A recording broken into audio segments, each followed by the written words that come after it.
ಆದರೆ ವಿಜಯನಗರ ರಾಜಧಾನಿಯನ್ನು ಹೊಂದಿದ್ದಂತಹ ಸಾಮ್ರಾಜ್ಯದ ಹೆಸರೇನು ಅನ್ನೋದು ಸಮಸ್ಯೆ. ಕೂಲಂಕಷವಾಗಿ ಅಧ್ಯಯನ ಮಾಡಿದ್ರೆ ಸ್ಪಷ್ಟವಾಗಿ ಗೊತ್ತಾಗ್ತದೆ. ಆಡಳಿತ ನಡೆಸ್ತಾ ಇದ್ದಿದ್ದು ಕರ್ನಾಟಕ ರಾಜ್ಯವನ್ನು, ಕರ್ನಾಟಕ ಸಾಮ್ರಾಜ್ಯವನ್ನು. ಆದರೆ ಇತಿಹಾಸಕಾರರು ಅದನ್ನು ಪ್ರಯೋಗ ಕರ್ನಾಟಕ ಸಾಮ್ರಾಜ್ಯ ಅಂತ ಕರೀದಿರ, ಯಾಕೆ ವಿಜಯನಗರ ಸಾಮ್ರಾಜ್ಯ ಅಂತ ಕರೆದ್ರು ಅನ್ನೋದು ಒಂದು ಸಮಸ್ಯೆ. ಆಮೇಲೆ ಅಮುಕ್ತಮಾಲ್ಯ, ಕೃಷ್ಣದೇವರಾಯನ ಪ್ರಸಿದ್ಧವಾದ ಅವನೇ ಬರೆದಿರುವಂಥ ಕೃತಿ ಅಮುಕ್ತಮಾಲ್ಯ. ಅಮುಕ್ತಮಾಲ್ಯದಲ್ಲಿ ಕೂಡ ರಾಜ್ಯವನ್ನ ಕರ್ನಾಟಕದರ ಅಂತ ಕರೀತಾರೆ. ಆದರೆ ಇನ್ನೊಂದು ಸಮಸ್ಯೆ ಏನಂದ್ರೆ, ಈ ಇತಿಹಾಸ ಬರೆಯೋ ಕಾಲಕ್ಕೆ ಕರ್ನಾಟಕ ಅನ್ನೋ ರಾಜ್ಯವೇ ಇರಲಿಲ್ಲ. ಬ್ರಿಟಿಷರು ಶಾಸನಗಳಿಗೆ ಸಂಬಂಧಪಟ್ಟಂಗೆ ಅಧ್ಯಯನ ಬರೆದಾಗ ಕೂಡ ಕಂಚಿ ಮತ್ತು ಸುತ್ತಮುತ್ತಲ ಅನೇಕ ಶಾಸನಗಳನ್ನ ಇನ್ಸ್ಕ್ರಿಪ್ಷನ್ಸ್ ಆಫ್ ಕರ್ನಾಟಿಕ್ ಅಂತಲೇ ಪಬ್ಲಿಷ್ ಮಾಡಿದ್ರು. ಎಲ್ರಿಗೂ ನಮಸ್ಕಾರ. ಕಳೆದ ಸಂಚಿಕೆಗಳಲ್ಲಿ ನಾವು ವಿಜಯನಗರ ಮತ್ತು ಕರ್ನಾಟಕ ಸಾಮ್ರಾಜ್ಯದ ನಡುವಿನ ಕೆಲವು ವ್ಯತ್ಯಾಸಗಳ ಬಗ್ಗೆ ಮಾತಾಡ್ತಾ ಬಂದ್ವಿ. ವಸುಂಧರಾ ಕವಲಿ ಮೇಡಮ್ ಅವರು ನಮಗೆ ಒಂದಷ್ಟು ಅದ್ರ ಬಗ್ಗೆ ಮಾಹಿತಿಗಳನ್ನು ಕೊಟ್ಟರು. ಅಂದರೆ ನಾವು ಇಷ್ಟು ವರ್ಷ ಏನು ಕರಿತಾ ಬರ್ತಾ ಇದ್ವಿ, ಒಂದು ವಿಜಯನಗರ ಸಾಮ್ರಾಜ್ಯ ಅಂತ. ಆದರೆ ಅದು ವಿಜಯನಗರ ಸಾಮ್ರಾಜ್ಯ ಅಲ್ಲ, ವಿಜಯನಗರ ಅನ್ನೋದು ಒಂದು ರಾಜಧಾನಿ ಆಗಿತ್ತು. ಅದು ಸಂಪೂರ್ಣ ಇಡೀ ದಕ್ಷಿಣ ಭಾರತ ಕರ್ನಾಟಕ ಸಾಮ್ರಾಜ್ಯ ಆಗಿತ್ತು ಅನ್ನೋದ್ರ ಬಗ್ಗೆ ಒಂದಷ್ಟು ದಾಖಲೆ ಸಮೇತ ವಸುಂಧರಾ ಮೇಡಮ್ ನಮ್ಮ ಬಳಿ ಮಾತಾಡಿದ್ರು. ಅದೇ ವಿಚಾರವಾಗಿ ಇನ್ನೊಂದಷ್ಟು ಮಾಹಿತಿಗಳು ಮತ್ತು ಅದ್ರ ಮೇಲೆ ದೀರ್ಘವಾದ ಅಧ್ಯಯನ ಮಾಡಿರುವಂತಹ ಒಬ್ಬರ ಹತ್ರ ನಾವು ಇವತ್ತು ಬಂದಿದ್ದೀವಿ. ಇವತ್ತು ನಾವು ಭೇಟಿ ಮಾಡೋದಕ್ಕೆ ಬಂದಿರುವಂತಹ ಅತಿಥಿಗಳು ಬಾಣರ ಶಾಸನಗಳ ಮೇಲೆ ತಮ್ಮ ದೀರ್ಘವಾದ ಅಧ್ಯಯನ ಮಾಡಿರುವಂಥವ್ರು. ಇವರು 30ಕ್ಕೂ ಹೆಚ್ಚು ವರ್ಷಗಳ ಕಾಲ ಶಾಸನ ತರಗತಿಗಳನ್ನು ಕನ್ನಡ ಸಾಹಿತ್ಯ ಪರಿಷತ್ತಿನಲ್ಲಿ ತಗೊಂಡಿರುವಂಥವ್ರು, ಉಪನ್ಯಾಸ ಮಾಡಿರುವಂತಹವರು. ಅದಲ್ಲದೆ ಇವತ್ತಿಗೆ ಕರ್ನಾಟಕದಲ್ಲಿ ಅತಿ ಹೆಚ್ಚು ಜನಗಳು ಶಾಸನಗಳನ್ನು ಓದುವಂಥವ್ರು ಯಾರಿದ್ದಾರೆ ಅವರೆಲ್ಲರಿಗೂ ಗುರುಗಳಾಗಿರುವಂತಹ ಮತ್ತು ಮೂಲತಃ HALನ ಇಂಜಿನಿಯರ್ ಆಗಿ ನಿವೃತ್ತಿ ಹೊಂದಿರುವ ಇವರು ತಮ್ಮ ವೈಯಕ್ತಿಕ ಆಸಕ್ತಿಯಿಂದ 50ಕ್ಕೂ ಹೆಚ್ಚು ವರ್ಷಗಳ ಕಾಲ ಕನ್ನಡ ಮತ್ತು ಕನ್ನಡದ ಇತಿಹಾಸ, ಕರ್ನಾಟಕದ ಇತಿಹಾಸ ಅಲ್ಲದೆ ಹಲವಾರು ರಾಜಮನೆತನಗಳ ಇತಿಹಾಸಗಳ ಮೇಲೆ ದೀರ್ಘವಾದ ಅಧ್ಯಯನ ಮಾಡಿರುವಂಥವ್ರು. ನಾವು ಅಲ್ಮಿಡಿ ಶಾಸನ, ಈ ಹಲವಾರು ಶಾಸನಗಳದ್ದು ಪ್ರತಿಗಳನ್ನು ಕನ್ನಡದ್ದು ಏನು ನೋಡ್ತೀವಿ ಅದೆಲ್ಲದಕ್ಕೂ ಒಂದಷ್ಟು ಪೂರಕಗಳನ್ನು ಒದಗಿಸಿಕೊಟ್ಟಿರುವಂತಹ PV ಕೃಷ್ಣಮೂರ್ತಿ ಸರ್ಗೆ ಆತ್ಮೀಯವಾದ ಸ್ವಾಗತವನ್ನು ಕೇಳೋಣ. ನಮಸ್ತೆ ಸರ್. ಇವಾಗ ನಾವು ಲಾಸ್ಟ್ ಟೈಮ್ ಒಂದಷ್ಟು ವಿಚಾರಗಳನ್ನ ಮಾತಾಡಿದ್ವಿ. ಬೆಂಗಳೂರಿನ ಇತಿಹಾಸ ಮಾತಾಡುವಾಗ ಒಂದು ಭೌಗೋಳಿಕ ಇತಿಹಾಸ, ಜಿಯೋಗ್ರಫಿಕಲ್ ಹೇಗಿದೆ ಬೆಂಗಳೂರು ಅನ್ನೋದನ್ನ ಮಾತಾಡಿದ್ವಿ. ಸುಮಾರು ವಿಚಾರಗಳು ನಮ್ಮ ಆಡಿಯನ್ಸ್ಗಳಾಗ್ಲಿ ಎಲ್ಲರೂ ತುಂಬಾ ಒಳ್ಳೆ ಪ್ರತಿಕ್ರಿಯೆ ಕೊಟ್ಟರು ಅದಕ್ಕೆ. ಯಾಕೆಂದ್ರೆ ತುಂಬಾ ವಿಚಾರಗಳು ಗೊತ್ತಿರಲಿಲ್ಲ. ಈ ಸೀಗಳ ನಾಡು, ಈ ತರದ ಒಂದಷ್ಟು ಕೊರೆಕುಂದ ನಾಡು, ಒಮ್ಮಳಿಗೆ ನಾಡು, ಈ ತರ ಒಂದು ಬೆಂಗಳೂರು ನಾವು ಬರೀ ಬೆಟ್ಟದಿಂದ ಸುತ್ತುವರೆದಿತ್ತು ಅಂತ ಮಾತ್ರ ಅನ್ಕೊಂಡಿದ್ವಿ. ಅದರ ಭೌಗೋಳಿಕ ಲಕ್ಷಣಗಳ ಮೇಲೆ ಆ ಊರುಗಳನ್ನ ಹೇಗ್ ಮಾಡಿದ್ರು ಅನ್ನೋದು ಒಂದಷ್ಟು ಚರ್ಚೆ ಮಾಡಿದ್ವಿ. ಇದೇ ರೀತಿ ನಾವು ಹಾಗೆ ಇತಿಹಾಸ ಮುಂದುವರಿಸ್ತಾ ಬಂದಾಗ ನಮ್ಗೆ ಕನ್ನಡ ಅಂದಾಗಲೇ ಕಾಡುವಂಥದ್ದು ಒಂದು ವಿಜಯನಗರ ಎಂಪೈರ್ ಅನ್ನೋದನ್ನೇ ನಾವು ಗತಕಾಲದಿಂದ ಹೇಳ್ಕೊಂಡ್ ಬಂದಿದ್ದೀವಿ. ಅಂದ್ರೆ ಏನಕ್ಕೆ ಈ ಪ್ರಶ್ನೆ ನನಗೆ ಮುಖ್ಯವಾಗಿ ಅನ್ನಿಸ್ತು ಅಂದ್ರೆ, ನಾವು ಇತಿಹಾಸ ತೆಗೆದಾಗ್ಲೆಲ್ಲ ಒಂದು 15ನೇ ಶತಮಾನದಲ್ಲೇ ಪ್ರಪಂಚದ 2 ದೊಡ್ಡ ನಗರ, ಒಂದು ರೋಮು ಮತ್ತೆ ಇನ್ನೊಂದು ವಿಜಯನಗರ ಅಂತ ನಾವೇನ್ ಕರೀತಾ ಇದ್ವಿ. ಸೊ ಆ ಎಂಪೈರ್ಗಳು ನಮ್ಗೆ ಅಲ್ಲಿ ರೋಮ್ ಎಂಪೈರ್ ಆದ್ರೆ ಇಲ್ಲಿಯ ಎಂಪೈರ್ ಯಾವುದು ಅನ್ನೋದು ಒಂದು ಜಿಜ್ಞಾಸೆಯಲ್ಲೇ ಕಳೀತಾ ಇತ್ತು ನಮ್ಗೆ. ನಮ್ಮಿಂದನೇ ಶುರುವಾದ್ರೂ ಅದಕ್ಕೊಂದಷ್ಟು ಮೂಲಗಳು, ಇದು ಯಾವುದು, ಒಂದು ಇಡೀ ದಕ್ಷಿಣ ಭಾರತವನ್ನು ಒಗ್ಗೂಡಿಸಿದಂತ ಒಂದು ವಿಜಯನಗರ ಸಾಮ್ರಾಜ್ಯಕ್ಕೆ ಹೇಗೆ ಹೇಳ್ಬೋದು ಸರ್? ಈಗ ವಿಜಯನಗರ ಸಾಮ್ರಾಜ್ಯ ಅಂತ ಈಗ ನಾವು ಮೊನ್ನೆ ವಸುಂಧರಾ ಮೇಡಮ್ ಹತ್ರ ಮಾತಾಡ್ದಾಗ್ಲೂ ಒಂದಷ್ಟು ವಿಷಯಗಳನ್ನ ಅವ್ರು ಹೇಳಿದ್ರು. ವಿಜಯನಗರ ಅನ್ನೋದು ಕೇವಲ ರಾಜಧಾನಿ ಆಗಿತ್ತು ಅನ್ನೋದು. ನಮಗೂ ಅದಕ್ಕೆ ಪೂರಕವಾದ ಎವಿಡೆನ್ಸ್ಗಳು ಸಿಗ್ತವೆ. ಅಂದರೆ ವಿಜಯನಗರ ಅನ್ನೋದು ರಾಜಧಾನಿ ಅನ್ನೋದು ಸರಿಯೇ. ಶಾಸನಗಳಲ್ಲೂ ರಾಜಧಾನಿ ಅಂತಲೇ ಉಲ್ಲೇಖ ಆಗಿರೋದು, ಅದನ್ನೇನು ರಾಜ್ಯ ಅಂತ ಯಾರು ಉಲ್ಲೇಖ ಮಾಡಿಲ್ಲ. ಆದರೆ ವಿಜಯನಗರ ರಾಜಧಾನಿಯನ್ನು ಹೊಂದಿದ್ದಂತಹ ಸಾಮ್ರಾಜ್ಯದ ಹೆಸರೇನು ಅನ್ನೋದು ಸಮಸ್ಯೆ. ಅದನ್ನು ಶಾಸನಗಳನ್ನು ಅಂದರೆ ಅವರ ವಿಜಯನಗರ ಶಾಸನಗಳನ್ನೇ ನಾವು ಕೂಲಂಕಷವಾಗಿ ಅಧ್ಯಯನ ಮಾಡಿದ್ರೆ ಸ್ಪಷ್ಟವಾಗಿ ಗೊತ್ತಾಗ್ತದೆ. ಅವರು ಆಡಳಿತ ನಡೆಸ್ತಾ ಇದ್ದಿದ್ದು ಕರ್ನಾಟಕ ರಾಜ್ಯವನ್ನು, ಕರ್ನಾಟಕ ಸಾಮ್ರಾಜ್ಯವನ್ನು. ಇಷ್ಟು ಖಚಿತವಾಗಿ ಅವರ ಶಾಸ್ತ್ರಗಳಲ್ಲೇ ಎಲ್ಲರೂ ಸಂಗಮ, ಸಾಳ್ವ, ತುಳುವ, ಅರಿವಿಡು 4 ವಂಶದ ರಾಜರು ಕೂಡ ಅದನ್ನೇ ಉಲ್ಲೇಖ ಮಾಡ್ಕೊಂಡು ಬಂದಿದ್ದಾರೆ. ಯಾಕೆ ಹೀಗಾಗೋಯ್ತು? ಸಾಮ್ರಾಜ್ಯನ ಅವರು ವಿಜಯನಗರ ಇದು ಕರ್ನಾಟಕ ರಾಜ್ಯ ಸಾಮ್ರಾಜ್ಯ ಅಂತ ಕರಿತಾ ಇದ್ರು ಕೂಡ ಎಲ್ಲ ರಾಜರು, ಎಲ್ಲ 4 ಅರಸಮಂತ್ರಿಗಳು ಕೂಡ ತಾವು ಕರ್ನಾಟಕ ಸಾಮ್ರಾಜ್ಯವನ್ನೇ ಆಡಳಿತ ನಡೆಸ್ತಾ ಇದ್ದೀವಿ ಅಂತ ಉಲ್ಲೇಖ ಇರುವಂಥದ್ದು ಅನೇಕ ಶಾಸ್ತ್ರಗಳು ಸಿಗ್ತೈತೆ. ಅದರಲ್ಲೇನು ಇದೇನೂ ಇಲ್ಲ. ಆದರೆ ಇತಿಹಾಸಕಾರರು ಅದನ್ನ ಪ್ರಯೋಗ ಕರ್ನಾಟಕ ಸಾಮ್ರಾಜ್ಯ ಅಂತ ಕರೀದಿರ ಯಾಕೆ ವಿಜಯನಗರ ಸಾಮ್ರಾಜ್ಯ ಅಂತ ಕರೆದ್ರು ಅನ್ನೋದು ಒಂದು ಸಮಸ್ಯೆ, ಒಂದು ಗೊಂದಲ. ಇದು ಮುಖ್ಯವಾಗಿ ಈ ರೀತಿ ಉಲ್ಲೇಖ ಮಾಡ್ಬೋದು. ಏನಪ್ಪ ಅಂದರೆ, ಸಾಮಾನ್ಯವಾಗಿ ನಮ್ಮ ಯಾವುದೇ ರಾಜವಂಶ ತಗೊಂಡ್ರೆ ರಾಜವಂಶಗಳ ಹಿನ್ನೆಲೆಯಲ್ಲಿ ಬರ್ತವೆ. ಗಂಗವಂಶ, ಕದಂಬ ವಂಶ, ಚಲುಕ್ಯ ವಂಶ, ರಾಷ್ಟ್ರಕೂಟ ವಂಶ, ಈ ಥರ ರಾಜವಂಶಗಳು ಹೆಸರುಗಳಿವೆ. ವಿಜಯನಗರಕ್ಕೆ ಬಂದಾಗ ಯಾವ ವಂಶ? ಇವರು 4 ವಂಶಗಳು ರೂಲ್ ಮಾಡ್ತಾರೆ, ಒಂದಲ್ಲ ಎರಡಲ್ಲ. ಸಂಗಮ, ಸಾಳ್ವ, ತುಳುವ, ಅರವೀಡು. ತಮಾಷೆ ಅಂದರೆ ಇವರು 4 ಜನನು ಕರ್ನಾಟಕ ಸಾಮ್ರಾಜ್ಯದ ಸಾಮ್ರಾಟರೆಂದೇ ಹೇಳ್ಕೊಂಡಿದ್ದಾರೆ. ಕರ್ನಾಟಕ ರತ್ನ ಸಿಂಹಾಸನದೀಶ್ವರದೇ ಅವ್ರ ಶಾಸನಗಳಲ್ಲಿ ಹೇಳ್ತಾರೆ. ಆದರೆ ಇವರು ಎಲ್ಲ ಆಡಳಿತ ಪ್ರದೇಶ ಇಡೀ ದಕ್ಷಿಣ ಭಾರತವನ್ನು ಒಳಗೊಂಡಿತ್ತು. ಕೃಷ್ಣಾ ನದಿಯ ಕೆಳಭಾಗದ ಪೂರ್ತಿ ಕನ್ಯಾಕುಮಾರಿವರೆಗೂ ಇವ್ರ ರಾಜ್ಯ ವಿಸ್ತಾರವಾಗಿತ್ತು. ಅದು ಶಾಸನ ಕನ್ನಡ ಇರಲಿ, ತಮಿಳಿರಲಿ, ತೆಲುಗಿರಲಿ, ಎಲ್ಲದರಲ್ಲೂ ಕೂಡ ಅನೇಕ ಶಾಸನಗಳಲ್ಲಿ ಕರ್ನಾಟಕ ಸಾಮ್ರಾಟರು ಅಂತಂದರೆ ಹೇಳ್ಕೊಂಡಿದ್ದಾರೆ, ಸಾಮ್ರಾಜ್ಯ ಅಂತ ಹೇಳ್ಕೊಂಡಿದ್ದಾರೆ. ಆದರೆ ಈ ಇತಿಹಾಸ ಬರೆಯುವಾಗ ಯಾಕೆ ಹೀಗಾಯಿತು? ಬಹುಶಃ ಸಂಗಮರ ಶಾಸನಗಳು ಅಂದರೆ ಸಂಗಮರ ಕಾಲದ ರಾಜ್ಯ ಅಂದಿದ್ರೆ ಬಹುಶಃ ಈ ಸಮಸ್ಯೆ ಆಗ್ತಾ ಇರಲಿಲ್ಲ. ಅದು ಸಂಗಮರದ್ದು ಒಂದೇ ಆಗ್ತಾ ಇತ್ತು. ಅಥವಾ ಸಾಳ್ವ ಅಂದರೆ ಅದೊಂದೇ ಆಗ್ತಾ ಇತ್ತು, ತುಳುವ ಅಂದರೆ ಅದೊಂದೇ, ಅರವೀಡು. ಈ 4 ರಾಜ್ಯಗಳು ಒಂದೇ ರಾಜಧಾನಿಯನ್ನು ಆರಂಭದಿಂದಲೂ ಕೊನೆಯವರೆಗೂ ಆಡಳಿತ ಮಾಡಿ ತಾಳಿಗೊಡೆ ಇದ್ದ ನಂತರ ಹಾಳಾಗುವವರೆಗೂ ಒಂದೇ ಇದ್ದಿದ್ದರಿಂದ ಇದಕ್ಕೆ ಕರ್ನಾಟಕ ಸಾಮ್ರಾಜ್ಯ ಅಂತ ಶಾಸನಗಳಲ್ಲಿ ಉಲ್ಲೇಖ ಆಗಿದ್ರು ಕೂಡ ಇತಿಹಾಸಕಾರರಿಗೆ ಗೊಂದಲ ಆಗ್ಬಿಟ್ಟಿದೆ, ಹೆಂಗೆ ಕರೆಯೋದು ಇದನ್ನು ಅಂತ. ಬಹುಶಃ ಸಂಗಮರ ಕಾಲದ ಕರ್ನಾಟಕ ಅಂತ ಕರೆಯೋದು, ಆ ಥರ ಕರೆದರೂ ತಪ್ಪಾಗ್ತಾರಲ್ಲ. ಸಂಗಮರ ಕಾಲದ ಕರ್ನಾಟಕ, ಅರವೀಡು ಕಾಲದ ಇದು ತುಳುವರ ಕಾಲದ ಕರ್ನಾಟಕ, ಸಾಳುವರ ಕಾಲದ ಕರ್ನಾಟಕ, ಅರವೀಡು ಕಾಲ ಕರ್ನಾಟಕ ಕರಿಬೋದಾಗಿತ್ತೇನೋ. ಆದರೆ ಇತಿಹಾಸ ಅದು ಕರೀಲಿಲ್ಲ. ಅದ್ರ ಮಧ್ಯದಲ್ಲಿ ಇನ್ನೂ ಒಂದು ಸಾಳುವ ಮತ್ತು ತುಳುವ ವಂಶ ಭಾಳ ಕಡಿಮೆ ಇದೆ. ಅದರಲ್ಲಿ ಸಾಳುವರದ್ದು ಭಾಳ ಕಡಿಮೆ ಇದೆ. ಒಂದು 2-3 ರಾಜರು ಬಿಟ್ಟರೆ ನೆಚ್ಚಿಗೆ ಬರೋದೇ ಇಲ್ಲ. ತುಳುವರದಾದ್ರೂ ಸದಾಶಿವರಾಯನವರೆಗೂ ಅಷ್ಟೇ 3-4 ರಾಜರ ಬರ್ತದೆ. ಬಟ್ ಶಾಸನ ಸಂಪತ್ತೇನೋ ಸಾಕಷ್ಟಿದೆ. ಈಗ ಆ ಥರ ಬಹುಶಃ ಕರೆದಿದ್ರೆ ಸಮಸ್ಯೆ ಆಗ್ತಾರಲಿಲ್ವ ಏನೋ. ಆದರೆ ಅದು ಬಿಡಿ, ಅದು ಆಗಲ್ಲ, ಈಗ ಏನೂ ಮಾಡಲಿಕ್ಕೆ. ಆದರೆ ಇವರೆಲ್ಲರೂ ಅವರ ಶಾಸನಗಳಲ್ಲಿ ಕರ್ಕೊಂಡಿರೋದು ಕರ್ನಾಟಕ ಸಾಮ್ರಾಜ್ಯ. ತಾವು ಕರ್ನಾಟಕ ಸಾಮ್ರಾಜ್ಯನೇ ರೂಲ್ ಮಾಡ್ತಾ ಇದ್ದೀರಿ ಅಂತ ಹೇಳ್ತಾರೆ. ಮುಖ್ಯವಾಗಿ ಹರಿಹರನನ್ನ ಕರ್ನಾಟಕ ವಿದ್ಯಾವಿಲಾಸ ಅಂತ ಕರೀತಾರೆ. ಅಷ್ಟೇ ಅಲ್ಲ, ಅವ್ರು ಆಳ್ತಾ ಇದ್ದಿದ್ದ ರಾಜ್ಯವನ್ನು ಚಾರು ಕರ್ನಾಟಕ ದೇಶ ಅಂತ ಕರೀತಾರೆ. ಸುಂದರವಾದ ಕರ್ನಾಟಕ ಅಂತ, ಚಾರು ಕರ್ನಾಟಕ ಅಂತ. ಅಷ್ಟೇ ಅಲ್ಲ, ಹರಿಹರನು ಕರ್ನಾಟಕ ಸಂಪೂರ್ಣ ಭೂಮಂಡಲ ಕರ್ನಾಟಕ ದೇಶ ಅಂತಾನೆ. ಕರ್ನಾಟಕ ಸಂಪೂರ್ಣ ಭೂಮಂಡಲ ಕರ್ನಾಟಕ ದೇಶ ಅಂದರೆ ಅವನ ಕಲ್ಪನೆಯಲ್ಲಿ ವಿಸ್ತಾರವಾಗಿ ಇಡೀ ದಕ್ಷಿಣ ಭಾರತ ಅನ್ನೋ ಕಲ್ಪನೆ ಅವನಿಗಾಗಲೇ ಇತ್ತು. ಅದನ್ನು ಕೂಡ ಹರಿಹರನ ಕಾಲದಲ್ಲೇ ಗೊತ್ತಾಗ್ತದೆ.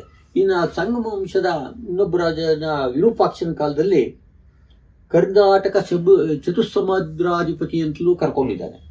ಆಮೇಲೆ ಅಷ್ಟೇ ಅಲ್ಲ, ಅವನು ಕರ್ನಾಟೇಶ್ವರ ಅಂತ ಕೂಡ ಕರ್ಕೊಂಡಿದ್ದಾರೆ.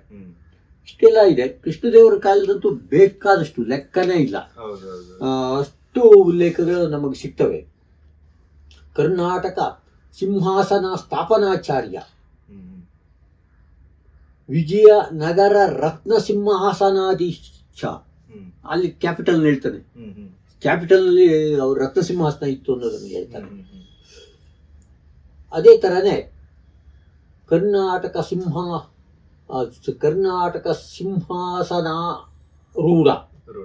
ಸಿಂಹಾಸನಾರೂಢ ಅನ್ನೋದು ಉಲ್ಲೇಖಗಳು ಸಾಕಷ್ಟು ಶಾಸನಗಳಲ್ಲಿ ಬರ್ತದೆ.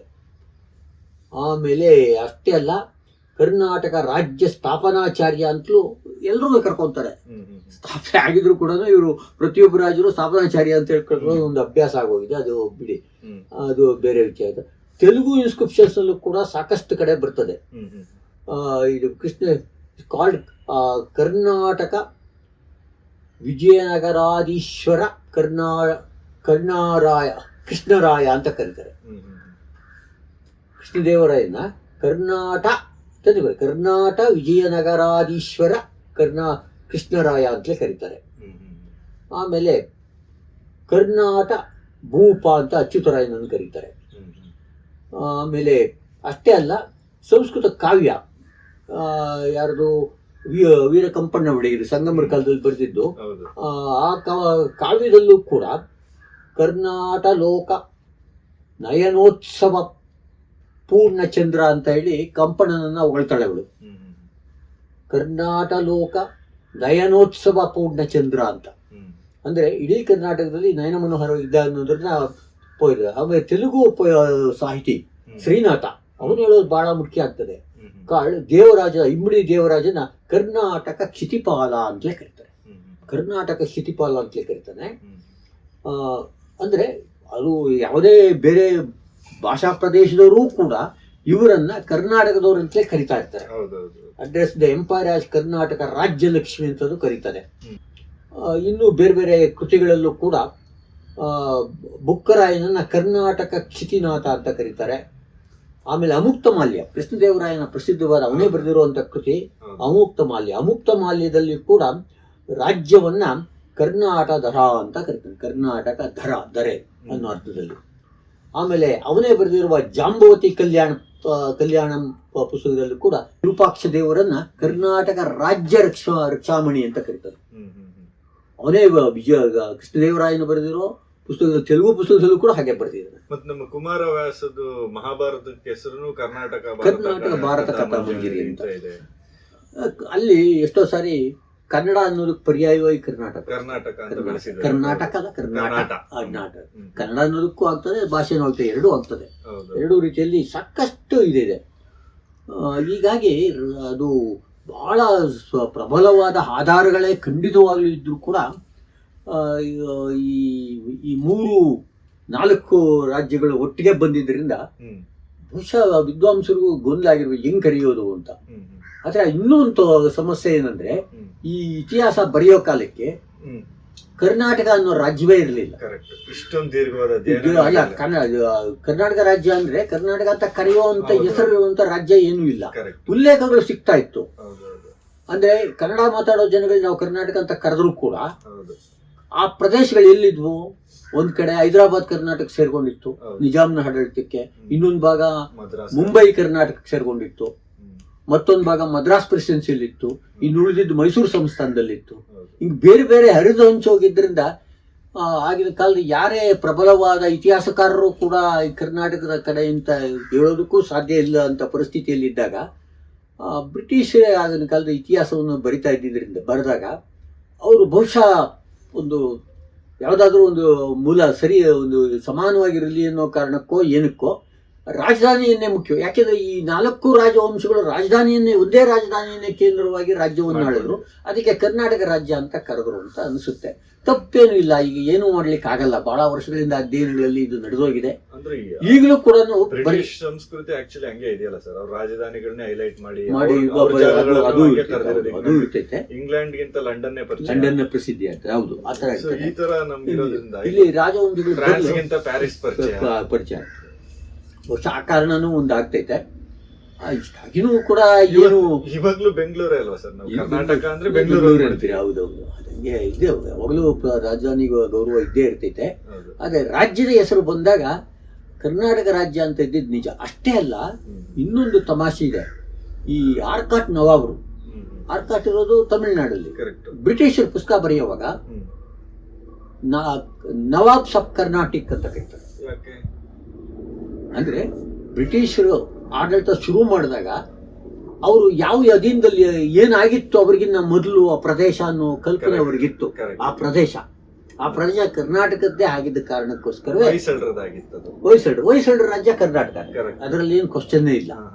ಅದರಿಂದ ಏನಾಯ್ತಂದ್ರೆ ಕರ್ನಾಟಕ ಪ್ರದೇಶದ ನವಾಬರು ಅಂತ ಕರೆದು.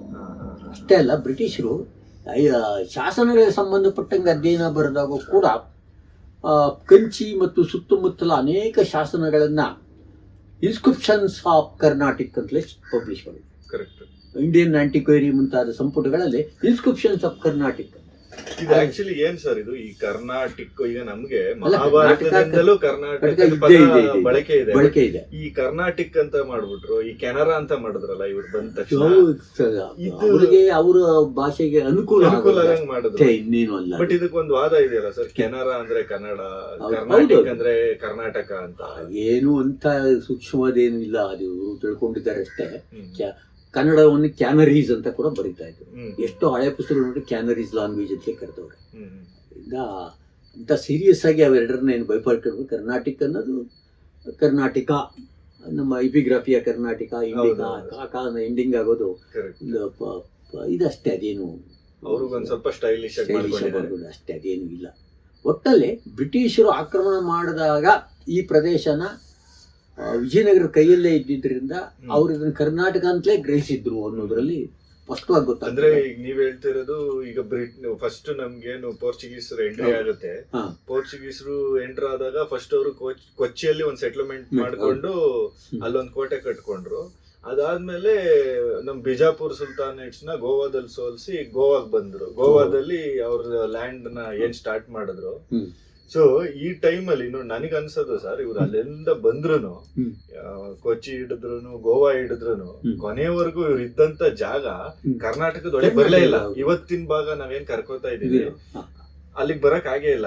ಕೆಳಗಡೆ ಕೊಚ್ಚಿಗೆ ಹೋದ್ರು, ಆ ಕಡೆ ಪಾಂಡಿಗೆ ಹೋದ್ರು, ಇನ್ನೊಂದ್ ಕಡೆ ಹೋದ್ರು, ಬೆಂಗಾಳ, ಕೋಲ್ಕತ್ತಾವರೆಗೂ ಹೋದ್ರು, ಹಿಂಗ್ ಸುತ್ತಾಕೊಂಡು ಹೋದ್ರು. ಬಟ್ ನಮ್ಮ ಗೋವಾದಿಂದ ಮೇಲೆ ಇದಾರೆ. ಹೌದು. ಈಗ ನಾವೇನ್ ವಿಜಯನಗರ ಅಲ್ಲ, ಅವಾಗ ವಿಜಯನಗರದ ಕೊನೆಯ ಅವರ ಮಂಡಲೇಶ್ವರರು ಇಲ್ಲಿ ಇದ್ರಲ್ಲ ಸ್ಟ್ರಾಂಗ್ ಆಗಿ, ಅವ್ರ ಕಾಲದಲ್ಲಿ ಕೆಳದಿ ಅರಸರಿದ್ರು, ಮೈಸೂರು ಅರಸರು ಪ್ರಭಾವರಾದ್ರು, ಬೆಂಗಳೂರಲ್ಲಿ ಕೆಂಪೇಗೌಡರಾದ್ರು, ಕೋಲಾರದಲ್ಲಿ ತಮ್ಮೇಗೌಡರು, ಹಿಂಗೆ ಬೇರೆ ಬೇರೆ, ಆಮೇಲೆ ಚಿತ್ರದುರ್ಗದಲ್ಲಿ ಪಾಳ್ಯಗಾರರು, ಇವರೆಲ್ಲ ವಿಜಯನಗರ ಮಂಡಲಿಕರಾಗಿದ್ದವ್ರೆ. ಮೈಸೂರು ಸ್ಟ್ರಾಂಗ್ ಆಗಿತ್ತು. ಅದಕ್ಕೋಸ್ಕರ ಇವರು ಆ ಪರಂಪರೆಯಿಂದ ಇದ್ದಿದ್ರಿಂದ ಏನೂ ಇದು ಮಾಡ್ಲಿಕ್ಕೆ. ಇವ್ರು ಬಂದಾಗ ಅಂದ್ರೆ ನಮ್ಗೆ ಜಸ್ಟ್ ಬಿಫೋರ್ ನಮಗೆ ಹೊಯ್ಸಳರು ಎಲ್ಲಾನು ಆಳಿದ್ರಲ್ವಾ, ಆದ್ರಿಂದ ಹೊಯ್ಸಳರು ಕರ್ನಾಟಕ ರಾಜ್ಯನೇ ಆಳ್ತಾ ಇದ್ದಿದ್ರಿಂದ ಬ್ರಿಟಿಷರನ್ನು ತಗೊಂಡಾಗ ಆ ಪ್ರದೇಶ ಕರ್ನಾಟಕ ಅಂತಲೇ ಅವ್ರಿಗೆ ಖಚಿತವಾಗಿ ಗೊತ್ತಿತ್ತು. ಆದರೆ ಇದು ಮೊದಲನೇ ಬಾರಿಗೆ ಸಮಗ್ರವಾದ ಇತಿಹಾಸವನ್ನ ಬರೆದ ನಮ್ಮ ರಾಬರ್ಟ್ ಸುಯೆಲ್ ಅವರು ಬಳ್ಳಾರಿಯಲ್ಲಿ ಅಲ್ಲಿ ದೊಡ್ಡ ಆಫೀಸರ್ ಆಗಿದ್ರು. ಅವರು ಈ ಭಾಗದ ಪರಿಚಯ ಅವ್ರಿಗಿತ್ತು. ಹಂಪಿನೂ ಅವರು ನೋಡಿದ್ದಾರೆ, ಯಾಕಂದ್ರೆ ಬಳ್ಳಾರಿ ಜಿಲ್ಲೆ ಕಲೆಕ್ಟರ್ ಆಗಿದ್ದರಿಂದ ಅವ್ರಿಗೆ ಅದು ಅನುಕೂಲ ಆಗ್ತು. ಕಲೆಕ್ಟರ್ ಆಗಿದ್ದರಿಂದ ಬಹುಶಃ ಅವರು ಈ ಪುಸ್ತಕ ಬರೆಯುವಾಗ ಈ 4 ಡೈನೆಸ್ಟಿಗಳನ್ನ ಕುರಿತು ಒಟ್ಟಿಗೆ ಸೇರಿಸಿ ಬರೆಯೋದಕ್ಕೆ ಕರ್ನಾಟಕ ಅನ್ನೋದು ಸಂಕೋಚ ಆಗಿರ್ಬೇಕೋ ಏನ್ ಪಾಡೋ, ಅದ್ರ ಬದಲು ವಿಜಯನಗರವನ್ನೇ ರಾಜಧಾನಿ ಮಾಡಿಬಿಟ್ಟು ವಿಜಯನಗರ ಎಂಪೈರ್ ಅಂತ ಕರೆದ ಅಂತ ಕಾಣುತ್ತೆ. ಬಟ್ ಅದೇ ಆಮೇಲೆ ಹೆಚ್ಚೆಚ್ಚು ಪಾಪ್ಯುಲರ್ ಆಯ್ತು. ಆದ್ರೆ ಮೊದಲಿನಿಂದಲೂ ಇದು ಕರ್ನಾಟಕ ಅನ್ನೋ ಸೂಚನೆ ಬ್ರಿಟಿಷರಿಗೂ ಇತ್ತು, ಅನಂತರದವ್ರಿಗೂ ಇತ್ತು.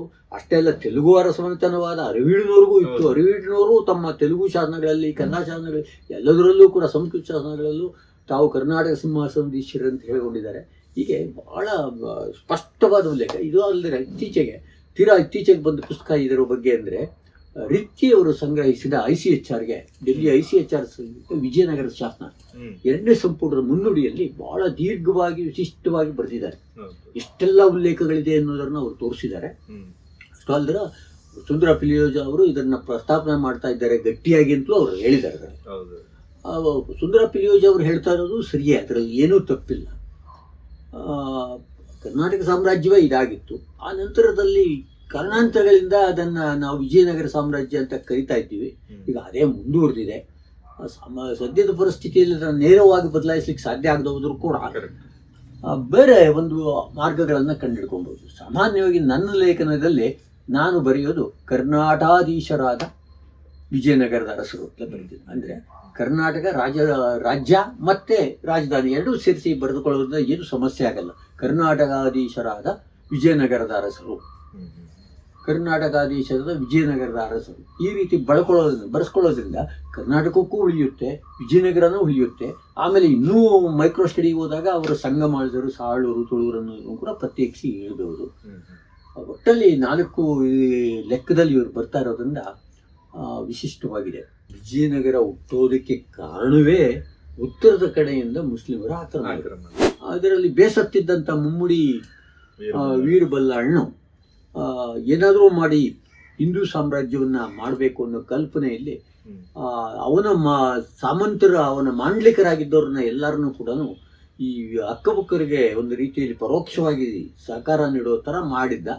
ಇಲ್ಲಿಂದ ಬಿಟ್ಟು ನಾವು ನೆಕ್ಸ್ಟ್ ಇನ್ನೊಂದೇನೋ ಮಾಡ್ಕೊಂಡಿದ್ದೀವಿ. ರಾಜಧಾನಿ ಇನ್ನೂ ಅವರಿಗೆ ಫಿಕ್ಸ್ ಆಗಿರಲಿಲ್ಲ. ಹೊಸಪಟ್ಟಣ, ವಿರೂಪಾಕ್ಷಪಟ್ಟಣ, ಈ ತರ ಅನೇಕ ಪಟ್ಟಣಗಳ ಹೆಸರುಗಳು ಬರ್ತವೆ ಅವರ ವಿಜಯನಗರ ಸೆಟ್ಲ್ ಆಗೋವರೆಗೂ. ಹೊಸಪಟ್ಟಣ ಮತ್ತು ಇದು ಉಲ್ಲೇಖ ಮಾಡೋ ಶಾಸನಗಳೆಲ್ಲ ಸಿಕ್ಕಿರೋದು ದಕ್ಷಿಣ ಕರ್ನಾಟಕದಲ್ಲೇ. ಹಂಪಿ ಶಾಸನಗಳು ಸಿಕ್ಕೇ ಇಲ್ಲ, ಇಲ್ಲೇ ಸಿಕ್ಕಿರೋದು.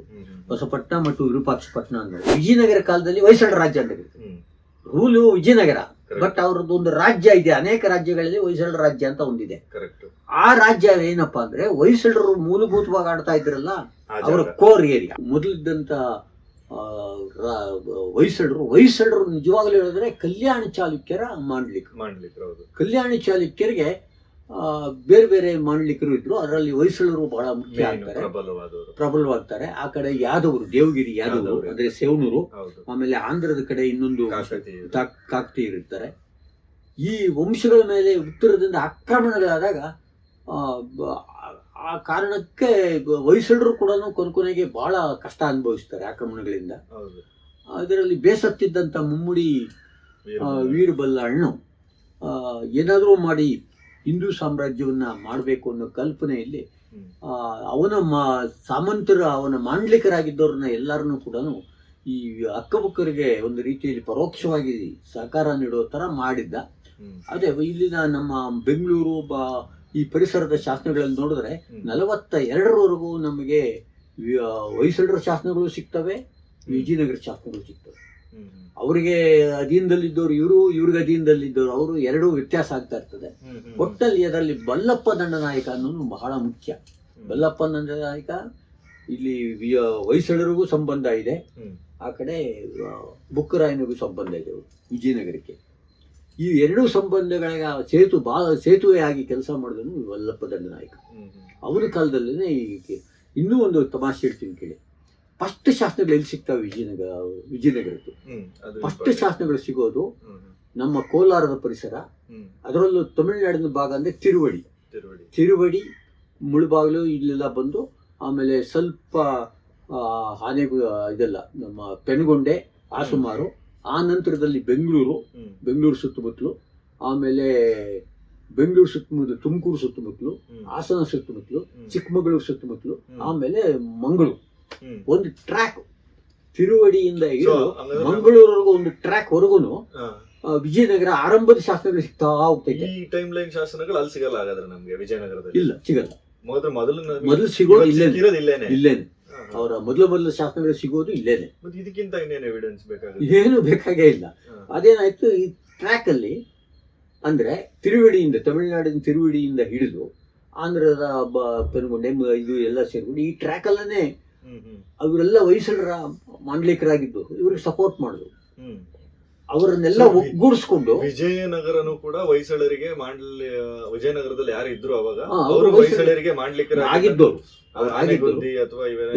ಆನೆಗುದ್ದಿ ಅಷ್ಟು ಹಿಂದಿಗೆ ನನಗೆ ಗೊತ್ತಿಲ್ಲ, ಬಟ್ ಈ ಕಡೆ ಇವರೆಲ್ಲಾನು ನಮ್ಮ ಬೆಂಗಳೂರು, ಕೋಲಾರದ ಇವರೆಲ್ಲ ಇದ್ದವರು ಹೊಯ್ಸಳರ ಮಾಂಡ್ಲಿಕರ ಮಹಾಮಂಡಲೇಶ್ವರಾಗಿದ್ದವ್ರೆ. ಆದ್ರೆ ಬಲ್ಲಪ್ಪದ ನಾಯಕನಿದ್ರ ಮುಖ್ಯವಾದ ರೋಲ್. ಎರಡೂ ಕಡೆ ಕೆಲಸ ಮಾಡಿ ಕೊನೆಗೆ ಈ ತಿರುವಡಿಯಿಂದ ಹಿಡಿದು ಮಂಗಳೂರವರೆಗೂ ಆ ಕಡೆ ಈ ಕಡೆ ಪ್ರದೇಶಗಳನ್ನ ವೇಂಟಿಸ್ಕೊಂಡು ಹೋಗ್ತಾರೆ. ಅದಕ್ಕೇನೆ ಇವ್ರ ಶಾಸನಗಳಲ್ಲಿ ವೇಂಟಣೆ ಅಂತ ಬರ್ತದೆ. ವೇಂಟಣೆ ಅಂದ್ರೆ ಇಷ್ಟು ದಿವಸ ಇವರು ಸ್ಕಾಲರ್ಸು ಅದನ್ನ ಆಡಳಿತ ಘಟಕ ಅಂತ ಮಾಡ್ಬಿಟ್ಟಿದ್ರು. ವಾಸ್ತವವಾಗಿ ಆಡಳಿತ ಘಟಕ ಅಲ್ಲ ವೇಂಟೆ. ಇವರು ವಾಲಂಟರಿ ಆಗಿ ಸೇರಿದವರು. ವಿಜಯನಗರ ಸಾಮ್ರಾಜ್ಯ ಮಾಡೋಣ ಅಂತ ಹೊರಟಾಗ ವಾಲಂಟರಿ ಆಗಿ ಸೇರಿದವ್ರಿಗೆ ಸಮಸ್ಯೆ ಇಲ್ಲ, ಸೇರಿದಿರ ಸ್ವಲ್ಪ ಮುಂಡಾಟ ಆಡಿದವ್ರನ್ನ ವೇಂಟಿಸ್ಕೊಂಡ್ರು.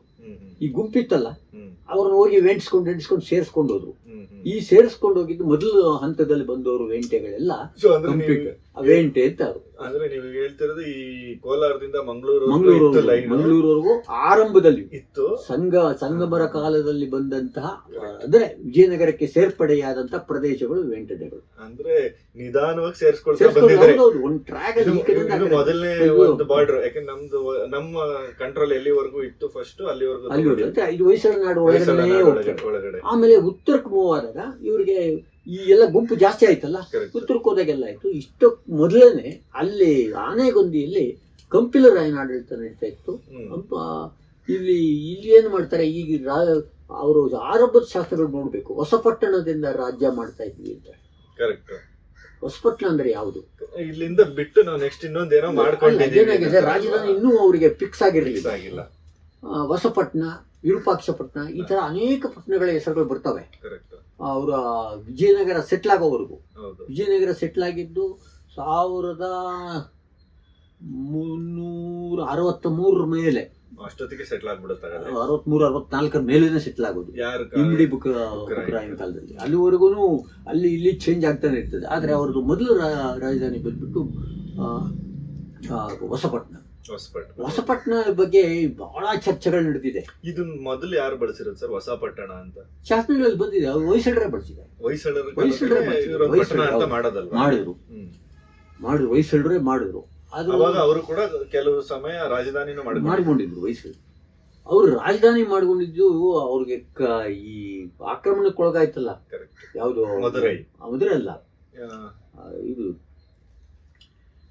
ಹಳೇಬೀಡು ಯಾವಾಗ ಆಕ್ರಮಣಕ್ಕೊಳಗಾಯ್ತೋ ಅವಾಗ ಇವ್ರು ರಾಜಧಾನಿನ ತಮಿಳುನಾಡಿಗೆ ಬದಲಾಯಿಸ್ಕೊಂಡ್ರು. ಸ್ವಲ್ಪ ಆವಾಗ ಇಲ್ಲಿ ರಾಜಧಾನಿಗಳು ಬದಲಾಯಿಸ್ತಾ ಬಂದ್ರು. ಅದು ಬಿಟ್ಬಿಟ್ರು, ಹಳೇಬೀಡು ಬಿಟ್ಬಿಟ್ರು, ದ್ವಾರ ಸಮುದ್ರ ಬಿಟ್ಟಾಗ ಆಮೇಲೆ ಬೇರೆ ಬೇರೆ ಜಾಗಗಳನ್ನ ಹುಡುಕ್ತಾ ಇದ್ರು. ಆ ತರ ಹುಡುಕೋದ್ರಲ್ಲಿ ಹೊಸಪಟ್ಟಣ ಬಂದು, ಹೊಸಪಟ್ಟಣ ಇಲ್ಲಿದೆ. ಆನಂದ್ ಹೊಸಪಟ್ಟಣದ ಉಲ್ಲೇಖ ಬರುವಂತ ಶಾಸನಗಳನ್ನೆಲ್ಲ ಗುಡ್ಡೆ ಹಾಕಿ ನಾನು ಚೆಕ್ ಮಾಡಿದ್ವಿ. ಅವೆಲ್ಲಾನು ಉಲ್ಲೇಖ ಮಾಡ್ತಾ ಇದ್ವು ಹೊಯ್ಸಳ ನಾಡಿನ ಹೊಸಪಟ್ಟಣ, ಖಚಿತವಾಗಿ ಹೇಳ್ತಾ ಇದ್ವಿ. ಹಾಗಾದ್ರೆ ಹೊಯ್ಸಳ ನಾಡದಲ್ಲಿ ಇಲ್ಲಿ ಹೊಸಪಟ್ಟಣ ಇದೆ. ಕೆಲವು ವಿದ್ವಾಂಸರು ಏನ್ ಮಾಡ್ಬಿಟ್ರು, ಹಂಪಿ ಸಮೀಪದ ಹೊಸಪೇಟೆನೇ ಹೊಸಪಟ್ಟಣ ಅಂದ್ರು, ಇಲ್ಲ ಹಂಪೇನೆ ಹೊಸಪಟ್ಟ ಅಂದ್ರು, ವಿಜಯನಗರನೇ ಹೊಸಪಟ್ಟಣ ಅಂತ ಎಲ್ಲ ವಾದಗಳು ಮಾಡಿದ್ರು. ಅದ್ರ ಪಾಡಿಗೆ ವಾದಗಳು ಇವತ್ತು ಪುಸ್ತಕಗಳಲ್ಲಿ ಇದ್ದೇ ಇರ್ತೈತೆ. ಆದ್ರೆ ಸ್ಪಷ್ಟವಾಗಿ ಅವರ ಶಾಸನಗಳನ್ನ ಅಧ್ಯಯನ ಮಾಡಿದಾಗ ನಮ್ಗೆ ಖಚಿತವಾಗಿ ಗೊತ್ತಾಯ್ತು ಹೊಯ್ಸಳ ನಾಡಿನ ಹೊಸಪಟ್ಟಣ ಅಂತ. ಅದನ್ನ ಉಲ್ಲೇಖಿಸುವಂತ ಗುರುಸವ್ರೆ ಅಂತ ಸರ್ ನೀವ್ ಹೇಳೋದು ನಾನೇ ಗೊತ್ತಿದ್ದೆ. ಈಗ ಎಲ್ಲಿದೆ ಅಂತ? ಹೌದು, ಇದ್ರಲ್ಲಿ ಬೇಕಾದ್ರೆ ನೀವು ಫೋಟೋ ತಗೊಂಡು ಟೋಪೋಸೆಟ್ ಫೋಟೋನು ಇದೆ. ಅದು ನೋಡಿ, ಇದು ಅಕ್ಕಿ ಹೆಬ್ಬಾಳ ಪಕ್ಕದಾಗ ಹೊಸಪಟ್ಟಣ ಅಂತ ಬರ್ತದೆ. ಅದು ಒಂದು ಐಲ್ಯಾಂಡ್ ಇದೆ. ಎಲ್ಲಿ ಯಾವ ಜಾಗ ಸರ್ ಇದು? ಅಲ್ಲೇ ಅಕ್ಕಿ ಹೆಬ್ಬಾಳ, ವಿಜಯನಗರ ಅಲ್ಲ, ಇಲ್ಲಿ ನಮ್ಮ ಕೃಷ್ಣರಾಜಪೇಟೆ ಹತ್ರ, KR ಪೇಟ್ ಹೊಸವಳಲ್ಲಿ ಪಕ್ಕ ಬರ್ತೈತೆ ನೋಡಿ. ಅದು ಟೋಪೋ ಮ್ಯಾಪ್ ಅಲ್ಲಿ ಈ ತರ ಚಿತ್ರ ಇದೆ. ಮಂಡ್ಯ ಹತ್ರ ಬರ್ತದೆ. ಮಂಡ್ಯ ಹತ್ರ ಅಕ್ಕಿ ಹೆಬ್ಬಾಳ. KR ಪೇಟೆ. ಹೌದು, KR ಪೇಟೆ ಮಂಡ್ಯ ಕ್ಲಿಯರ್ ಆಗಿದೆ. ಹೊಸಪಟ್ಟಣ ಅಂತ ಟೋಪೋ ಮ್ಯಾಪ್ ಅಲ್ಲೂ ಇದೆ. ಕೋಟೆ, ಹೊಸಪಟ್ಟಣ ಕೋಟೆ ಅಂತ ಇದೆ. ಕೋಟೆ ಬುರ್ಜುಗಳು ನೋಡಿ, ಎಲ್ಲ ನೀಟಾಗಿ ಕಾಣ್ತಾ ಇದೆಯಾ ಬುರ್ಜುಗಳು ನೋಡಿ, ಬುರ್ಜುಗಳು ಎಲ್ಲ ಇದೆ ಕ್ಲೀನ್ ಆಗಿ. ಇವರು 4-6 ರಾಜಧಾನಿಗಳನ್ನ ಅವರು ಬದಲಾಯಿಸಿದ್ರು. ಎಷ್ಟು ವಿಜಯನಗರಕ್ಕೂ ಹೊಸಪಟ್ಟಣಕ್ಕೂ ಸಂಬಂಧ ಇಲ್ಲ? ಇಲ್ಲ, ಸಂಬಂಧ ಇಲ್ಲ. ಅದ್ರ ಬಗ್ಗೆ ಹೊಸಪಟ್ಟಣ ಮತ್ತು ಇದು ಉಲ್ಲೇಖ ಮಾಡೋ ಶಾಸನಗಳೆಲ್ಲ ಸಿಕ್ಕಿರೋದು ದಕ್ಷಿಣ ಕರ್ನಾಟಕದಲ್ಲೇ. ಹಂಪಿ ಶಾಸನಗಳು ಸಿಕ್ಕೇ ಇಲ್ಲ, ಇಲ್ಲೇ ಸಿಕ್ಕಿರೋದು. ಹೊಸಪಟ್ಟಣ ಮತ್ತು ವಿರೂಪಾಕ್ಷಪಟ್ಟಣ ಅನ್ನೋರು. ವಿರೂಪಾಕ್ಷಪಟ್ಟಣ ಇಲ್ಲೇ ಸಿಕ್ಕಿದ್ಯಾ? ಇಲ್ಲೇ ಸಿಕ್ಕಿದೆ. ಅದನ್ನ ಸಕ್ರಾಯ ಬೇರೆ ಕಡೆ ಗುರುತಿಸಿದ್ದಾರೆ ವಿದ್ವಾಂಸರು. ನಮ್ಮ ಸ್ಟೂಡೆಂಟೇ ಒಬ್ರು ಬಹಳ ಸೀರಿಯಸ್ ಆಗಿ ಕೆಲಸ ಮಾಡಿ ಗುರುತಿಸಿದ್ದಾರೆ. ಆದ್ರೆ ಅದ್ರ ಬಗ್ಗೆ ಯಾರು ಕಾಂಟ್ರವರ್ಸಿ ಮಾಡ್ತಾ ಇಲ್ಲ. ಇದ್ರ ಮೇಲೆ ಗುರುತಿಸ್ತೋರನ್ನೇ ಕಾಂಟ್ರವರ್ಸಿ ಮಾಡ್ತಾ ಇದ್ದಾರೆ. ಅವರು ಹೇಗೆ ಗುರುತಿ, ಅವರು ಫೀಲ್ಡ್ ವರ್ಕ್ ಮಾಡಿದ್ರು ಬಹಳ. ಅವರು ಯಾವ್ದ್ರನ್ನು ಐಡೆಂಟಿಫೈ ಮಾಡಿದ್ರು. ಇದರಲ್ಲಿ ನಾನು ಅಧ್ಯಯನ ಮಾಡಿದಾಗ ಅದಲ್ಲ ಅಂತ ಹೇಳಿದ್ರಲ್ಲ, ಅದರಿಂದ ಅಷ್ಟೇ. ಯಾಕಂದ್ರೆ ಕ್ಲಿಯರ್ ಆಗಿ ಅಧ್ಯಯನ ಮಾಡಿದ್ದೀನಿ ಕಂಪ್ಲೀಟ್ ಆಗಿ. ನಿಮಗೆ ನಾನೇನು ದೊಡ್ಡ ಲೇಖನ ಬರೆದಿಲ್ಲ, ಚಿಕ್ಕದಾಗೆ ಇರೋದು ನೋಡಿ, ಬರೀ 2-3 page with data, with proofs. ಈಗೇನಾಗ್ತದೆ ಅದು ಕ್ಲಿಯರ್ ಆಗಿರ್ತದೆ ನೋಡಿ. ಹೊಸಪಟ್ಟಣ ಮತ್ತು ವಿರೂಪಾಕ್ಷ ಪಟ್ಟಣಗಳ ಶೋಧನೆಗೆ ಹೊರಟ ನಮ್ಮ ಶಿಷ್ಯ ಏನ್ ಮಾಡಿದ್ಲು, ಅವರು ವ್ಯಾಪಕ ಕ್ಷೇತ್ರ ಕಾರ್ಯವನ್ನು ನಡೆಸಿ ಅಂತಿಮವಾಗಿ ಚಿಕ್ಕಮಗಳೂರು ಜಿಲ್ಲೆಯ ಕಡೂರು ತಾಲೂಕಿನ ಸಕ್ಕರೆ ಪಟ್ಟಣ ಹೊಸಪಟ್ಟಣವೆಂದು, ಚಿಕ್ಕಮಗಳೂರು ತಾಲೂಕಿನ ಹಂಪಾಪುರವನ್ನು ವಿರೂಪಾಕ್ಷ ಪಟ್ಟಣವೆಂದು ಗುರುತಿಸಿದ್ದಾರೆ. ಅವ್ರು ಫೀಲ್ಡ್ ವರ್ಕ್ ಮಾಡಿ ಗುರುತಿಸಿದ್ರು, ತಪ್ಪೇನೂ ಇಲ್ಲ. ಫೀಲ್ಡ್ ವರ್ಕ್ ಮಾಡಿದಾಗ ಅವ್ರಿಗೆ ಏನು ಅನಿಸ್ತೋ ಅವ್ರು ಬರೆದವ್ರೆ. ಆದರೆ ಅವರು KR ಪೇಟೆ ತಾಲೂಕಿನ ವ್ಯಾಪ್ತಿಯಲ್ಲಿ ಬರುವ ಹಿಂದೆ, ಇದನ್ನ ನಾನೇನು ಹೊಸದಾಗಿ ಹೇಳ್ತಾ ಇಲ್ಲ, ವೆಂಕಟರಮಣಯ್ಯ ಅವರು ಸೂಚಿಸಿರುವ ಹೊಸಪಟ್ಟಣ ಶೋಧಕ್ಕಾಗಿ ಕ್ಷೇತ್ರ ಕಾರ್ಯ ಅವ್ರು ಮಾಡಲಿಲ್ಲ. ನಾನು ವೆಂಕಟರಮಣಯ್ಯ ಸೂಚಿಸೋದಕ್ಕೆ ಫೀಲ್ಡ್ ವರ್ಕ್ ಮಾಡಿದೆ. ಆವಾಗ ನನಗೆ ಚಿಕ್ಕ ಶಾಸನೋಕ್ತ ಆಗಿರುವ ಹೊಸಪಟ್ಟಣವು ಹೊಯ್ಸಳ ದೇಶದಲ್ಲಿತ್ತೆಂದ ಮೇಲೆ ಉಲ್ಲೇಖಿಸಿದ ಶಾಸನಗಳಿಂದ ಖಚಿತವಾಗುತ್ತದೆ.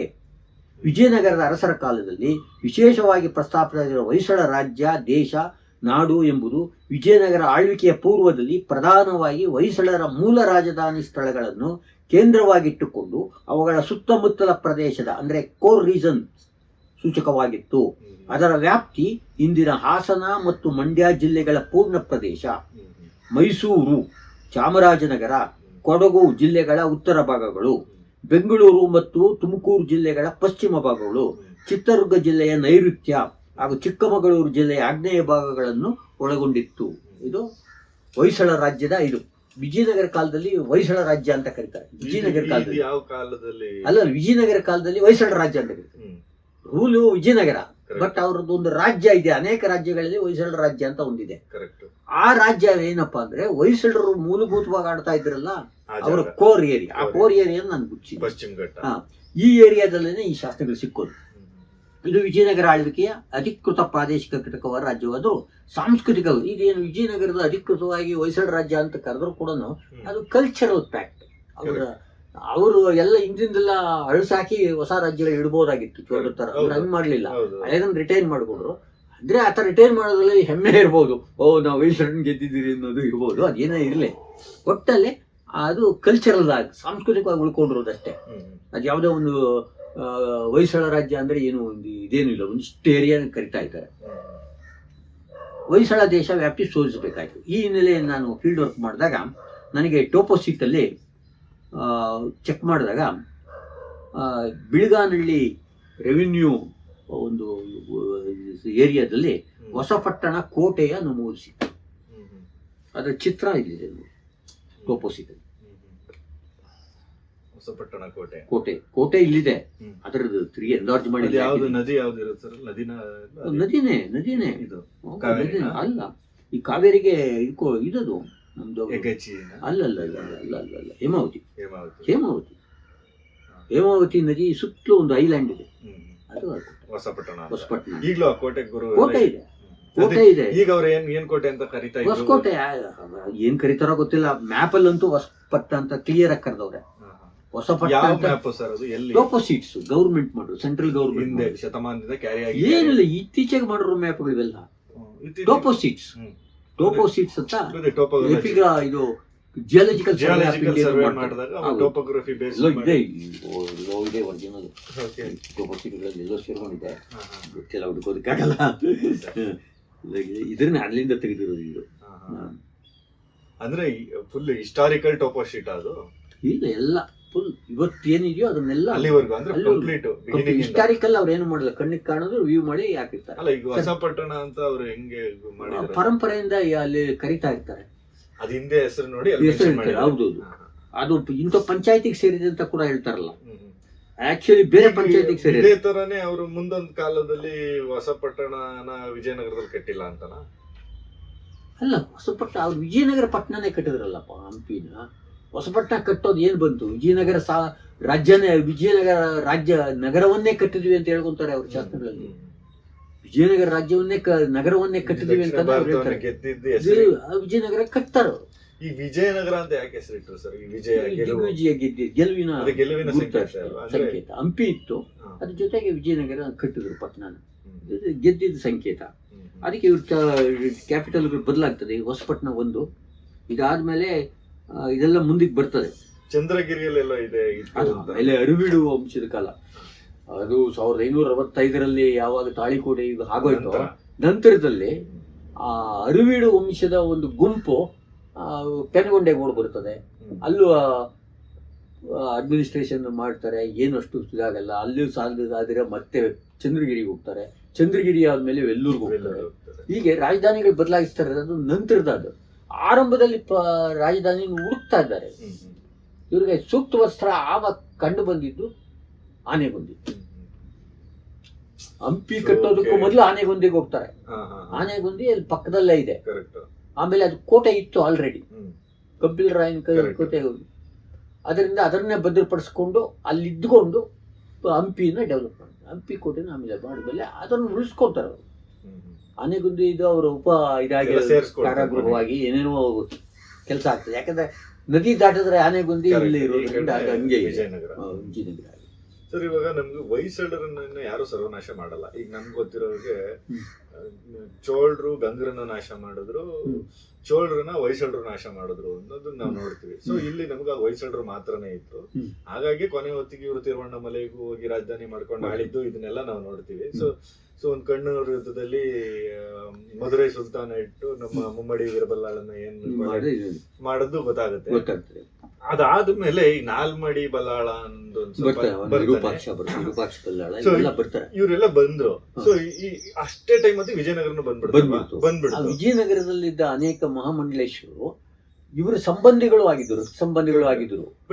ಹೊಯ್ಸಳರು ಯಾಕೆ ಉಳಿಲಿಲ್ಲ ಅಂತ ನಾನು ಈಗ ಸಾಮಂತರಾಗಿ ಇರ್ಬೋದಿತ್ತಲ್ಲ, ತಲೆಮಾರುಗಳು ಕಂಟಿನ್ಯೂ ಆಗ್ಬೋದಿತ್ತಲ್ಲ. ಅಲ್ಲ, ಅವರಲ್ಲಿ ಉಳಿಲೇ ಇಲ್ಲವಲ್ಲ, ಸಂತತಿಯವರೇ ಉಳಿಲಿಲ್ಲ. ಮುಮ್ಮಡಿ ಬಲ್ಲಾಳನ ಕಾಲಕ್ಕೇನೆ ನಾಲ್ನೋಡಿ ಬಲ ಅವರೆಲ್ಲ ತೀರೋಗ್ಬಿಡ್ತಾರೆ.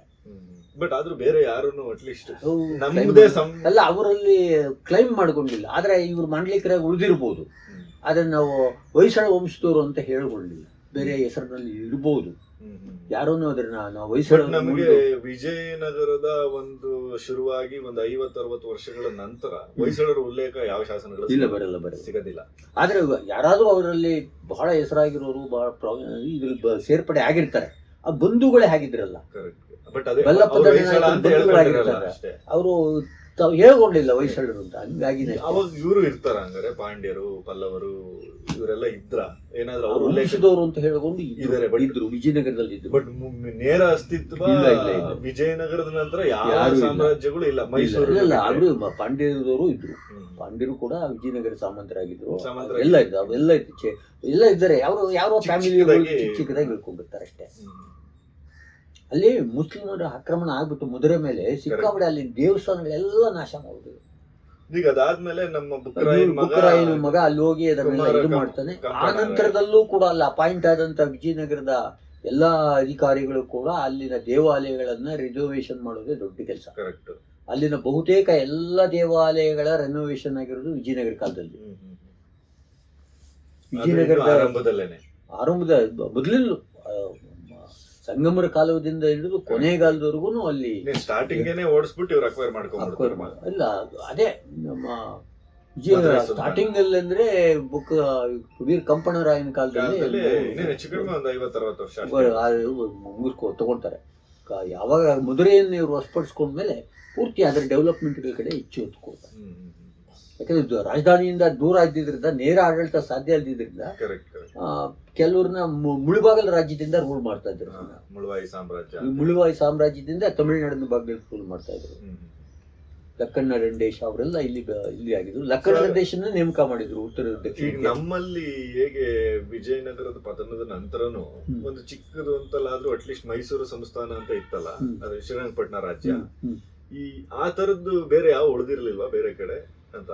ಹೊಯ್ಸಳರದ್ದು ದಕ್ಷಿಣದಲ್ಲಿ ಅಲ್ಲ, ಹೊಯ್ಸಳರದಾಗ್ಲಿ ಪಾಂಡ್ಯರದಾಗ್ಲಿ. ಈಗ ನೆಕ್ಸ್ಟ್ ಬ್ರಿಟಿಷರು ಬಂದು ಅಲ್ಲೆಲ್ಲ ಸೇರ್ಕೊಳ್ತಾರಲ್ಲ, ಆ ಕಡೆಗೆ ಪೋರ್ಚುಗೀಸು, ಫ್ರೆಂಚರು, ಬ್ರಿಟಿಷ್ ಎಲ್ಲ ಆ ಕಡೆಗೆ ಬರೋದಲ್ಲ, ತಮಿಳುನಾಡು, ಆಂಧ್ರಾಗೆ. ಅವಾಗ ಅಲ್ಲಿ ಯಾರು ಅಟ್ಲೀಸ್ಟ್ ಮೈಸೂರು ತರದ್ದು ಯಾವ್ದು ಸಾಮ್ರಾಜ್ಯಗಳಿರ್ಲಿ, ಯಾರು ಎಲ್ಲಾ ಕಡೆನೂ ಇರ್ತದೆ.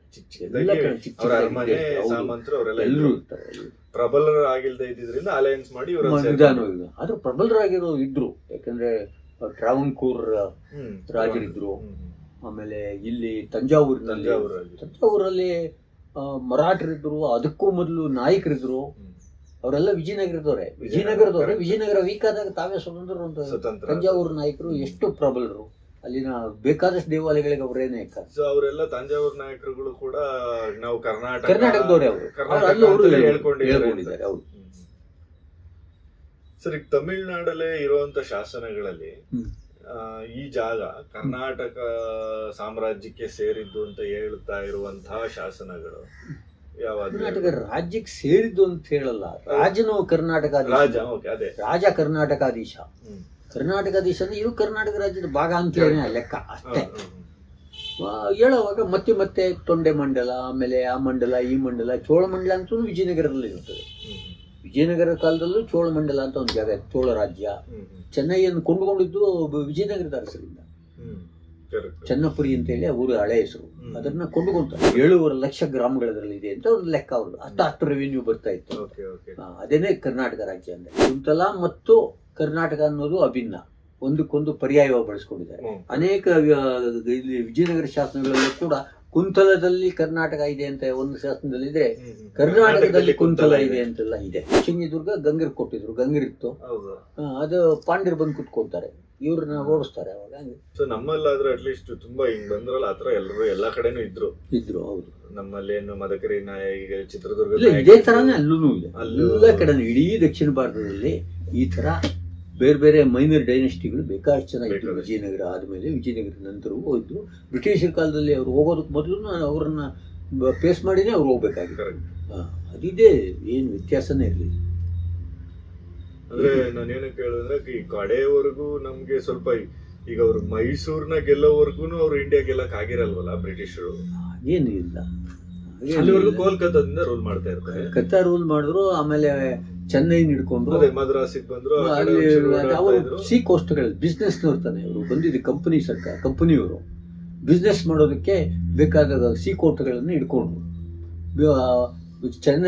ಚೆನ್ನೈಯನ್ನು ಕೊಂಡುಕೊಂಡಿದ್ದು ವಿಜಯನಗರದ ಅರಸರಿಂದ. Correct. ಚೆನ್ನಪುರಿ ಅಂತ ಹೇಳಿ ಅವರು ಹಳೆ ಹೆಸರು. ಅದನ್ನ ಕೊಂಡುಕೊಳ್ತಾರೆ. ಅದೆಲ್ಲಿ ದಾಖಲೆ ಆಗಿದೆ ಸರ್? ಇದೆ ಸೊ ಬ್ರಿಟಿಷರು ಚೆನ್ನಪುರಿಯನ್ನ ಕೊಂಡುಕೊಂಡ್ರು. ವಿಜಯನಗರದ ಚಂದ್ರಗಿರಿಯಲ್ಲಿ ಅವರು ಆಡಳಿತ ಚಂದ್ರಗಿರಿಯಲ್ಲಿ ಇರ್ತಾರೆ ಆ ಟೈಮಲ್ಲಿ. ಕರೆಕ್ಟ್. ಅದನ್ನ ಅಗ್ರಿಮೆಂಟ್ ಎಲ್ಲ ಆಗ್ತದೆ. ಬ್ರಿಟಿಷರ್ ಪೀರಿಯಡ್ವರೆಗೂ ಅವ್ರು ಇರ್ತಾರೆ. ಬ್ರಿಟಿಷರ್ ಪೀರಿಯಡ್ವರೆಗೂ ವಿಜಯನಗರದವ್ರು ಇರ್ತಾರಲ್ಲ, ಹಾಗಾಗಿ ಇರ್ತಾರೆ ಎಲ್ಲ ಕಡೆ. ಅವರು ಹಂಗೆ ಸೇರ್ಕೊಂಡು ಸಾಮಾನ್ಯವಾಗಿ ಅವ್ರಿಗೇನು ಬಿಸ್ನೆಸ್ಗೆ ಬಂದವರಲ್ವಾ ಸೈನ್ಯ. ಆಮೇಲೆ ಅವರ ಸ್ವರಕ್ಷಣೆಗೆ ಒಂದು ಸೈನ್ಯ ಸಣ್ಣಗ ಇಟ್ಕೊಂಡ್ರು. ಸಣ್ಣ ಪುಟ್ಟ ಸುತ್ತಮುತ್ತ ಇದ್ದ ಜನಗಳು ಅಷ್ಟು ವೀಕ್ ಆಗಿದ್ದಾಗ ಅವ್ರನ್ನ ಆಕ್ರಮಣ ಮಾಡ್ಕೊತಾ ಹೋದ್ರು. ಆಮೇಲೆ ಇನ್ನೂ ಹೆಚ್ಚು ಪ್ರಬಲರಾದರು. ಅವ್ರಿಗೆ ಆಧುನಿಕ ಯುದ್ಧೋಪಕರಣಗಳ ಪರಿಚಯ ಇದ್ದಿದ್ದರಿಂದ ಅದನ್ನು ಡೆವಲಪ್ ಮಾಡಿಕೊಂಡು ಏನೇನೋ ಈ ಥರನೇ ಸ್ವಲ್ಪ ನ್ಯಾಯವಾಗಿ, ಸ್ವಲ್ಪ ಅನ್ಯಾಯವಾಗಿ, ಸ್ವಲ್ಪ ಹಿಡಿತ ತಗೊಳ್ಳೋದು. ಆಮೇಲೆ ಯಾವುದ್ಯಾವುದೋ ಲೆಕ್ಕ, ಮಕ್ಕಳಾಗದ ಹೋದ್ರೆ ರಾಜ್ಯನೇ ನಮ್ದು ಅನ್ನೋದು, ಹಿಂಗೆ ಏನೇನೋ ರೂಲ್ಸ್ಗಳು ಮಾಡ್ಕೊಂಡ್ಬಂದ್ರು. ಅಂದ್ರೆ ಸಣ್ಣಕ್ಕೆ ಬಂದವರು, ಅವ್ರಿಗೆ ಬಿಸ್ನೆಸ್ಗೆ ಬಂದು ಜನ ಹಿಡಿತವನ್ನ ಸ್ವಲ್ಪ ವೀಕ್ನೆಸ್ಗಳನ್ನ ಇದು ಮಾಡ್ಬೋದು. ಅವ್ರಿಗೆ ಆ ವೀಕ್ನೆಸ್ ನಮ್ಮಲ್ಲಿ ಜನನೇ ಕೊಟ್ಟಲ್ಲ. ನಾಯಿಗಳ ತರ ಹಾಕ್ಬಿಟ್ರೆ ಸಾಕು, ಹೋಗಿ ಸಪೋರ್ಟ್ ಮಾಡೋ ಅಂತ ಜನಗಳು ಆ ಕಾಲದಲ್ಲೂ ಇದ್ದಾರೆ, ಈ ಕಾಲದಲ್ಲೂ ಇದ್ದಾರೆ. ಹಿಂಗಾಗಿ ನಮ್ಮನ್ನ ನಾವೇ ಹಾಳು ಮಾಡ್ಕೊಂಡಿದ್ದಷ್ಟೇ. ಇಡೀ ಈ ಭಾರತದ ಇತಿಹಾಸದಲ್ಲಿ ಇಂಥ ಲಕ್ಷಣಗಳೇ ಕಂಡುಬರೋದು. ಯಾರು ಒಂದಾಗದೇ ಇರೋದು ಒಂದು. ಆಮೇಲೆ ಅದರ ಯಾವುದೋ ಒಂದು ಗುಂಪು ಏನಕ್ಕೋ ಚಿಕ್ಕ ಆಸೆ ಪಟ್ಟು ಹೋಗೋ ಥರದಲ್ಲಿ ಹೋಗಿ ಅಲ್ಲಿ ಸೇರ್ಕೊಂಡು ಹಾಳು ಮಾಡೋದು. ಇದಕ್ಕೂ ಹಾಗೆ ಎಲ್ಲ ರಾಜಮನೆತನಗಳ ಇತಿಹಾಸದಲ್ಲೂ ಟಿಪ್ಪು ಸುಲ್ತಾನ್ ಕಥೆಯನ್ನು ತಗೊಂಡ್ರೆ ಎಲ್ಲರಲ್ಲೂ ನಮ್ಗೆ ನಮಕ್ ಕರಾಮಗಳ ಲೆಕ್ಕ ಸಿಗ್ತದೆ. ಟಿಪ್ಪು ಸುಲ್ತಾನ್ ಇದ್ರಲ್ಲೇ ಮೀರ್ ಸಾದಕ್ ಹೌದು. ಹಿಂಗೆ ಎಲ್ಲದರಲ್ಲೂ ಇದು ಒಂದು ರೀತಿಯಲ್ಲಿ ಇದಾಗ್ತದೆ. ನಂಬಿಕೆ ದ್ರೋಹ. ನಮ್ ರಾಷ್ಟ್ರಕೂಟರ ಕಾಲದಲ್ಲಿ ಏನ್ ಬಳಸಿದ್ದಾರೆ ಸರ್? ಹಾಗಾದ್ರೆ ಅವ್ರ ಸಾಮ್ರಾಜ್ಯನ ರಾಷ್ಟ್ರಕೂಟ ಅಂತಾನೆ ಬಳಸಿದ್ರು. ರಾಷ್ಟ್ರಕೂಟ ಅನ್ನೋದಕ್ಕಿಂತ ಹೆಚ್ಚಿಗೆ ಕುಂತಳ ಸಪ್ತಾರ್ಧ ಲಕ್ಷ ಅಂತ ಕರೆದವರು. ಕುಂತಲ ಸಪ್ತಾರ್ಧ ಲಕ್ಷ, 7.5 ಲಕ್ಷ ಆಗುದು ಭೂಮಿ. ಆಮೇಲೆ ಕೆಲವು ಶಾಸನಗಳಲ್ಲಿ ರಟ್ಟವಾಡಿ ಸಪ್ತಾರ್ಧ ಲಕ್ಷ ಅಂತ ಕರೆದವರು. ರಟ್ಟವಾಡಿ ಅಂತ ಕರೆದವ್ರೆ. ಆಮೇಲೆ 7.5 ಲಕ್ಷ ಗ್ರಾಮಗಳಲ್ಲಿ ಇದೆ ಅಂತ ಒಂದು ಲೆಕ್ಕ. ಅವ್ರದ್ದು ಅಷ್ಟು ರೆವಿನ್ಯೂ ಬರ್ತಾ ಇತ್ತು. ಅದೇನೆ ಕರ್ನಾಟಕ ರಾಜ್ಯ ಅಂದ್ರೆ. ಯಾರಾದ್ರೂ ಕರ್ನಾಟಕ ರಾಜ್ಯ ಸಪ್ತಾರ್ಧ ಲಕ್ಷ, ಕುಂತಲ ಸಪ್ತಾರ್ಧ ಲಕ್ಷ. ಕುಂತಲ ಮತ್ತು ಜಿಯೋಗ್ರಫಿಕಲ್ ನೇಮ್. ಕುಂತಲ ಮತ್ತು ಕರ್ನಾಟಕ ಅನ್ನೋದು ಅಭಿನ್ನ, ಒಂದಕ್ಕೊಂದು ಪರ್ಯಾಯವಾಗಿ ಬಳಸ್ಕೊಂಡಿದ್ದಾರೆ. ಅನೇಕ ವಿಜಯನಗರ ಶಾಸನಗಳಲ್ಲೂ ಕೂಡ ಕುಂತಲದಲ್ಲಿ ಕರ್ನಾಟಕ ಇದೆ ಅಂತ ಒಂದು ಶಾಸನದಲ್ಲಿ ಇದ್ರೆ, ಕರ್ನಾಟಕದಲ್ಲಿ ಕುಂತಲ ಇದೆ ಅಂತೆಲ್ಲ ಇದೆ. ಒಟ್ಟಲ್ಲಿ ಕುಂತಲ ಅನ್ನೋದು ಕರ್ನಾಟಕಕ್ಕಿಂತ ಪರ್ಯಾಯ. ಕೂದಲಲ್ವಾ? ಕೇಶ ರಾಶಿ. ಬೇರೆ ಏನ್ ಹೆಸರು ಬರಲ್ಲ ಸರ್? ಸರ್ ಈಗ ರಾಷ್ಟ್ರಕೂಟರದ್ದು ಕೆಲವೊಮ್ಮೆ ಬೇರೆಯವರು ಯಾರ್ಯಾರು ಕ್ಲೈಮ್ ಮಾಡಕ್ ಬರ್ತಾರಲ್ಲ ಸರ್, ಅದು ಹಿಂಗೆ? ಈಗ ಇಲ್ಲ, ರಾಷ್ಟ್ರಕೂಟರಲ್ಲಿ ಅವರ ಅಧೀನದಲ್ಲೇ ಇದ್ದಂತ ಚಾಲುಕ್ಯ ವಂಶದವರೇ ಪ್ರಬಲರಾಗಿ ರಾಷ್ಟ್ರಕೂಟರು ಸೂರಿಸಿ ಅಷ್ಟೇ. ಆತರ ಅದೂ ದೊಡ್ಡ ವಿಸ್ತಾರವಾದ ರಾಜ್ಯನೇ. ಕರೆಕ್ಟ್. ಬಾದಾಮಿ ಚಾಲುಕ್ಯರದು ದೊಡ್ಡ ರಾಜ್ಯ. ಅಂದ್ರೆ ನಮ್ಮ ಗಂಗಾ ಮತ್ತು ಕದಂಬರ ರಾಜ್ಯಗಳು 2 ಭಾಗ ಅಷ್ಟೇ, ಒಂದು ದಕ್ಷಿಣ ಒಂದು ಉತ್ತರ ಇತ್ತು. ಬಟ್ ಬಾದಾಮಿ ಚಾಲುಕ್ಯರು ಏನ್ ಮಾಡ್ಬಿಟ್ರು, ದೊಡ್ಡ ರಾಜ್ಯ ಮಾಡಿದ್ರು. ಬಾದಾಮಿ ಚಾಲುಕ್ಯರ 100ರಲ್ಲಿ ನಮ್ ಗಂಗರು ಬಂದು, ಕದಂಬರಂತೂ ಒಳಗಡೆ ಸೇರ್ಕೊಂಡ್ಬಿಟ್ರು. ಅವ್ರು ನಾಶನೇ ಆಗೋದು ಒಳಗಡೆ. ಆದ್ರೂ ಅವ್ರು ಮಾಡ್ಲಿಕ್ಕೆ ಕೆಲವರು ಇದ್ರು. ಕದಂಬರು ಮಾತ್ರ ಇವರು ಸಪೋರ್ಟ್ ಆಗಿ ನಿಂತ್ಕೊಂಡು. ಅದೇ ಈಗ ನೋಡಿ, ನಮ್ಗೆ ಕದಂಬರು ತುಂಬಾ ಬೇಗ ಎಂಡ್ ಆದ್ರೂನು 1200ವರೆಗೂ ನಮಗೆ ಸಿಗ್ತಾರೆ. ಸಿಗ್ತಾರೆ. ಬಟ್ ಬೇರೆಯವ್ರು ಯಾರು ಯಾಕೆ ಅಷ್ಟು ಸಿಗಲ್ಲ? ಕೆಲವರು ಸಿಗ್ತಾರೆ. ಗಂಗರು ಕೂಡ ಸಿಗ್ತಾರೆ, ಕೆಲವರು ಸಿಗ್ತಾರಾ? ಸಿಗ್ತಾರೆ. ಗಂಗರು ಕೂಡ ಕಲ್ಯಾಣಿ ಚಾಲುಕ್ಯರ ಕಾಲದಲ್ಲಿ ಸಿಗ್ತಾರೆ. ಮೋಸ್ಟ್ಲಿ ಆಮೇಲೆ ಎಂಡ್ ಆಗಕ್ಕೆ ಅಂದ್ರೆ ಅವ್ರನ್ನ ಯಾರು ಗುರುತಿಸೋರು ಇಲ್ಲದೆ ಸೋದಲ್ಲ, ಅವರು ಎಷ್ಟೋ ಸಾರಿ ಏನಾಗ್ತದೆ, ಅವರಿಗೆ ಅಧೀನವಾಗಿದ್ದು ಜೈ ಜೈ ಅನ್ಕೊಂಡಿದ್ರೆ ಮಡ್ಕೊಂತಾರೆ. ಸ್ವಲ್ಪ ರೆಬಲ್ ಆದ್ರೆ ಏನ್ ಮಾಡ್ತಾರೆ, ಗೆಟ್ ಔಟ್ ಅಂತಾರೆ. ಇವ್ರು ಸ್ವಲ್ಪ ರೆಬಲ್ ಆಗಿರ್ಬೇಕು. ಇವ್ರು ರೆಬಲ್ ಆಗಿದ್ದಕ್ಕೆ ಅಲ್ಲಿ ತಂದು ಪಾಂಡಿಸ್ಕೊಂತಾರೆ. ಎಲ್ಲಿ ಇದರಲ್ಲಿ ಉಚ್ಚಂಗಿ ದುರ್ಗದಲ್ಲಿ. ಹೌದಾ? ಉಚ್ಚಂಗಿ ದುರ್ಗ ಗಂಗರ್ ಕೊಟ್ಟಿದ್ರು, ಗಂಗರಿತ್ತು. ಹೌದಾ? ಅದು ಪಾಂಡ್ಯರು ಬಂದು ಕುತ್ಕೊಳ್ತಾರೆ, ಇವ್ರನ್ನ ಓಡಿಸ್ತಾರೆ. ಅವಾಗ ಹೀಗೆ ಕೊನೆಯಲ್ಲಿ ಅಂದ್ರೆ ಅದೇ ಮಾಡೋದಲ್ವಾ ಇದನ್ನ? ಅಲ್ಲಲ್ಲ, ಅದು ಕಲ್ಯಾಣಿ ಚಾಲುಕ್ಯರು ಮಾಡ್ತಾರೆ. ಕಲ್ಯಾಣಿ ಚಾಲುಕ್ಯರೇ ಮಾಡ್ತಾರೆ. ಹೌದು. ಸೊ ಈಗ ಹೊಯ್ಸಳರು ಪಾಂಡ್ಯರ ಸಪೋರ್ಟ್ ತಗೊಂಡು ಚೋಳರು, ಆ ಪಾಂಡ್ಯರಲ್ಲ, ಇಲ್ಲಿ ಬೇರೆ ಉಚ್ಚಂಗಿ ಪಾಂಡ್ಯರು. ಕಲ್ಯಾಣಿ ಚಾಲುಕ್ಯರು ಉಚ್ಚಂಗಿ ಪಾಂಡ್ಯರಲ್ಲಿ ಒಬ್ಬ ವ್ಯಕ್ತಿನಲ್ಲಿ ಕುಂಡ್ರಿಸ್ಬಿಟ್ಟು ಈ ಗಂಗಾ ವಂಶೀಯರನ್ನ ಖಾಲಿ ಮಾಡ್ತಾರೆ. ಗಂಗರು ಅದಕ್ಕೆ ಮೊದಲೇನೆ ಇವ್ರ ಚೋಳರಿಂದ ಉತ್ತರಕ್ಕೆ ನೂಕಲ್ಪಟ್ಟಿರ್ತಾರೆ. ಕೆಲವರು ತೀರಾ ಈಲ್ಡಾಗಿ ಹೋಗ್ತಾರೆ, ಕೆಲವು ಉಳಿದವರು ಕಲ್ಯಾಣಿ ಚಾಲುಕ್ಯರಲ್ಲಿ ಇದ್ರು, ಸಾಮಂತರಾಗಿದ್ರು.